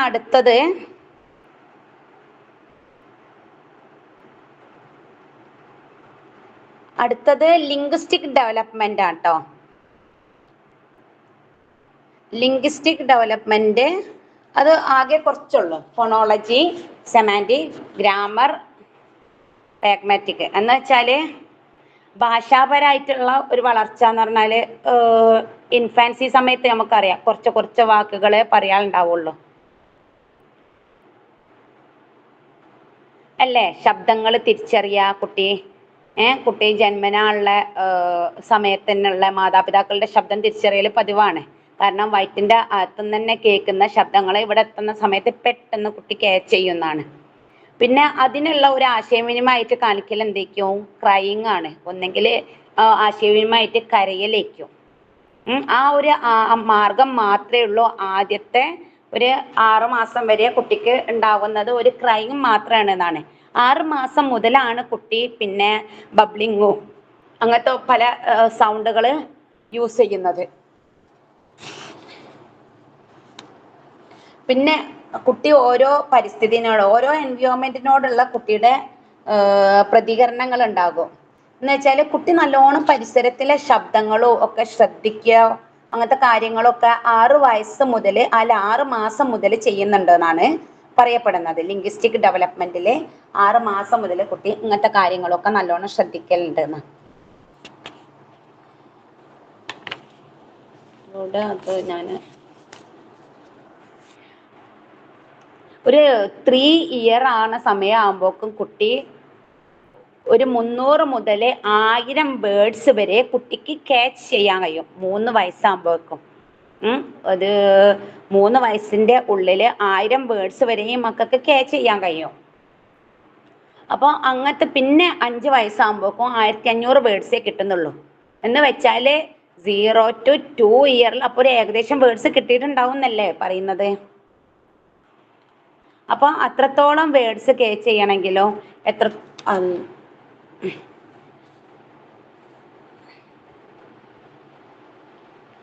കുട്ടികൾ വാക്കുകളുടെ അർത്ഥം ഒക്കെ മനസ്സിലാക്കി പറയാൻ തുടങ്ങുന്നതും അങ്ങനത്തെ ചെറിയ ചെറിയ കാര്യങ്ങൾ എന്ന് വെച്ചാൽ മാതാപിതാക്കളുടെ സംഭാഷണ ശൈലി അതേപോലെ അനുകരിക്കുന്നതും പിന്നെ അമ്മ അച്ഛന് ഇങ്ക് അല്ല പാല് അങ്ങനത്തെ ചെറിയ ചെറിയ കാര്യങ്ങൾ 2 അക്ക വാക്കുകൾ പറയാൻ തുടങ്ങുന്നതും അല്ലെങ്കിൽ വേണ്ട ഞാന് അങ്ങനത്തെ ചെറിയ ചെറിയ അങ്ങനത്തെ ഒരു സെന്റൻസ് ആവാൻ കഴിയുന്നില്ല. പക്ഷേ എന്നാലും ചെറിയ ചെറിയ കാര്യങ്ങൾ എനിക്ക് വേണ്ട എന്നുള്ള ചെറിയ ചെറിയ വാക്കുകൾ അത് പറയുന്നതും ഒക്കെ ഈ സമയത്ത് ഡെവലപ്മെന്റ് ആയിട്ട് കാണപ്പെടുന്നുണ്ട്. വെക്കാബുലറി ആ സമയത്ത് എന്താണ് കുട്ടിക്ക് ഓരോ വാക്കുകളും പുത്തൻ വാക്കുകൾ ഏകദേശം കുട്ടികൾ ഇങ്ങനെ പഠിക്കാൻ തുടങ്ങുന്നുണ്ട്. അന്ന് നമ്മൾ പറഞ്ഞ 1000 വാക്കുകൾ വരെ കുട്ടികളെ ലളിതമായിട്ടുള്ള രീതിയിൽ പഠിക്കാൻ തുടങ്ങുന്നുണ്ട്. പിന്നെന്ന് വെച്ചാൽ സ്പീച്ച് ഓർഗൻസ് ആ സമയത്ത് എന്താവോ വലിയ വികസനം ഒന്നും ഉണ്ടാവില്ല. ആ സമയത്ത് ചില ശബ്ദങ്ങളും ചില വാക്കുകളൊന്നും കിട്ടാണ്ട് വരും. അങ്ങനത്തെ ഒരു പ്രശ്നം ഈ കുട്ടികൾക്ക് ഈ സമയത്ത് തന്നെ കൂടുതൽ സംസാരിച്ചാൽ കുട്ടികൾക്ക് ഇങ്ങനത്തെ ഒരു ബുദ്ധിമുട്ട് പിന്നീട് ഉണ്ടാവാൻ ശേഷിയുണ്ട്. പിന്നെ കേൾവിയിലെ പ്രശ്നങ്ങൾ എന്താക്കും കുട്ടിയുടെ ഭാഷാ വികസനത്തെ ബുദ്ധിമുട്ടാക്കുന്നതായിട്ട് കാണുന്നുണ്ട്. പിന്നെ മാതാപിതാക്കളുടെ പങ്ക് ഏത് സമയത്തും കുട്ടികൾക്ക് ഈ ഗ്രാമർ ആണെങ്കിലോ പ്രാഗ്മാറ്റിക് ആണെങ്കിലോ ഇങ്ങനത്തെ എല്ലാ കാര്യത്തിനും കുട്ടികൾക്ക് മാതാപിതാക്കളുടെ പങ്ക് നിർബന്ധമാണ്.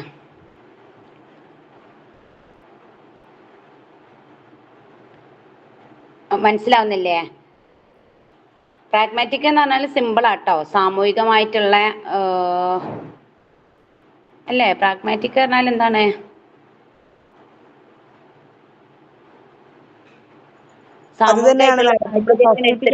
സംസാരിക്കാൻ പഠിക്കുന്നു. സാമൂഹികമായിട്ടുള്ള സാഹചര്യങ്ങൾ അനുസരിച്ച് സംസാരിക്കാന്നല്ലേ നമ്മൾ ആരോടാ എന്താ സംസാരിക്കുന്നത്, എങ്ങനെയാ നമ്മൾ പ്രസന്റ് ചെയ്യുന്നതെന്ന് നമ്മൾ പഠിക്കുന്നു എന്നുള്ളത് തന്നെയാണ്. അതെ അതെ, പ്രാഗ്മാറ്റിക് ആയിട്ടുള്ളത് എന്ന് വെച്ചാല് എന്താ പറയാ, സാമൂഹികമായിട്ടുള്ള ഭാഷയുടെ ഉപയോഗം സാമൂഹിക സാഹചര്യത്തിനനുസരിച്ച് ആശയവിനിമയം നടത്താനൊക്കെ ഉള്ള ഒരു കഴിവ്. ആ വ്യക്തി എങ്ങനെ എപ്പോഴൊക്കെ സംസാരിക്കുക എന്നുള്ള അതൊക്കെ 2 വാക്കുകൾ വെച്ചിട്ടേ കുട്ടിക്ക് ആ സമയത്ത് കിട്ടുള്ളൂ ഇൻഫാൻസി. എന്നാലും അവര് എന്താകും അതില് ഡെവലപ്പ് ആയി വരുന്നുണ്ട്. ഭാഷയായിട്ട് പ്രാഗ്മാറ്റിക് ആയിട്ട് ഡെവലപ്പ് ആയി വരുന്നുണ്ട്. പിന്നെ ഗ്രാമർ അനുസരിച്ചിട്ടോ പിന്നെ അതിലേതെങ്കിലും കിട്ടാത്ത ഉണ്ടോ? ഫോണോളജി, സെമാറ്റിക്, ഗ്രാമർ, പ്രാഗ്മാറ്റിക് ഏതെങ്കിലും കിട്ടാത്ത ഉണ്ടോ?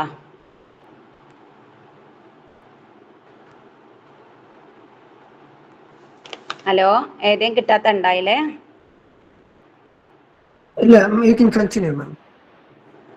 ഫോണോളജി എന്ന് പറഞ്ഞാൽ നമ്മള് വായന എഴുത്തുല്ലേ, അതിന്റെ ശബ്ദങ്ങൾ തമ്മിലുള്ള വ്യത്യാസം അങ്ങനത്തെ ഒക്കെ ഉണ്ടാവില്ലേ ഫോണോളജിക്കലായിട്ട് പറഞ്ഞാലേ?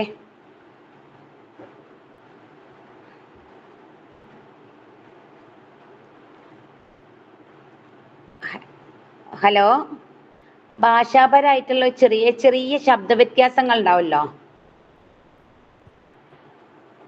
ഓക്കെ. അതെ, ആ ശബ്ദ വ്യത്യാസങ്ങളെ പഠിക്കുന്നതിന് അർത്ഥം വെച്ചൊന്നും പഠിക്കുന്നു വേണ്ട. ആ ഭാഷയായിട്ടുള്ള നമ്മളിപ്പോ സംസാരിക്കുന്ന ആ ഒരു രീതിയിലേക്കും കുട്ടി പഠിക്കുക, അത്രേ ഉള്ളൂ അത് പറയുന്നത്.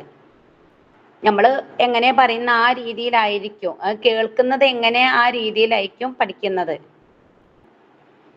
അത്രേ ഉള്ളൂ. കാരണം ഇംഗ്ലീഷിൽ ഇപ്പൊ നമ്മള് കാറ്റ് ബാറ്റ് എന്നാകുമ്പോ നമ്മള് KAET അങ്ങനെ ഒക്കെ ആയിരിക്കോ. കാറ്റ് എന്ന് പറയുമ്പോ അങ്ങനെ കാര്യമുണ്ട്.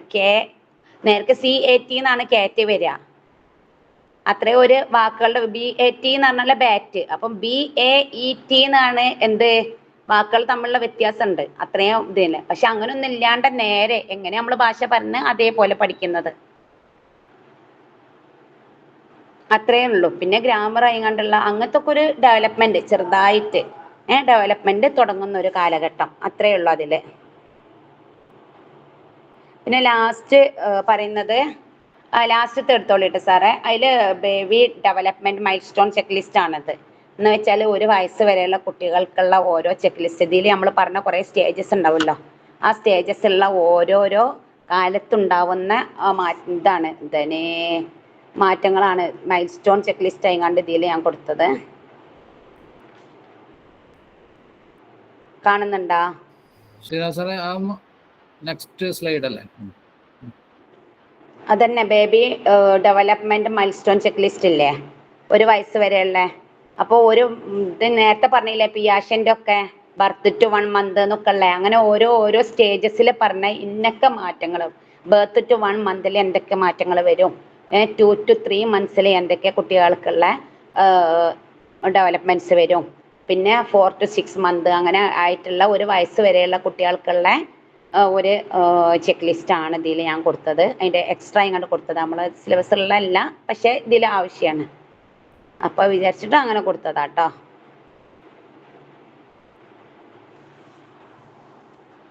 ഹലോ, അത്രേ ഉള്ളൂ കേട്ടോ ക്ലാസ്. ലാസ്റ്റിലെ ഡെവലപ്മെന്റിന്റെ അവിടെ നിങ്ങൾക്ക് എനിക്ക് നേരത്തെ ക്ലാസ് എടുക്കാൻ പറ്റില്ല എന്ന് എനിക്ക് തന്നെ മനസ്സിലാണ്. ഇതിൽ ബ്ലറായാണ് കാണുന്നത്, അതുകൊണ്ട്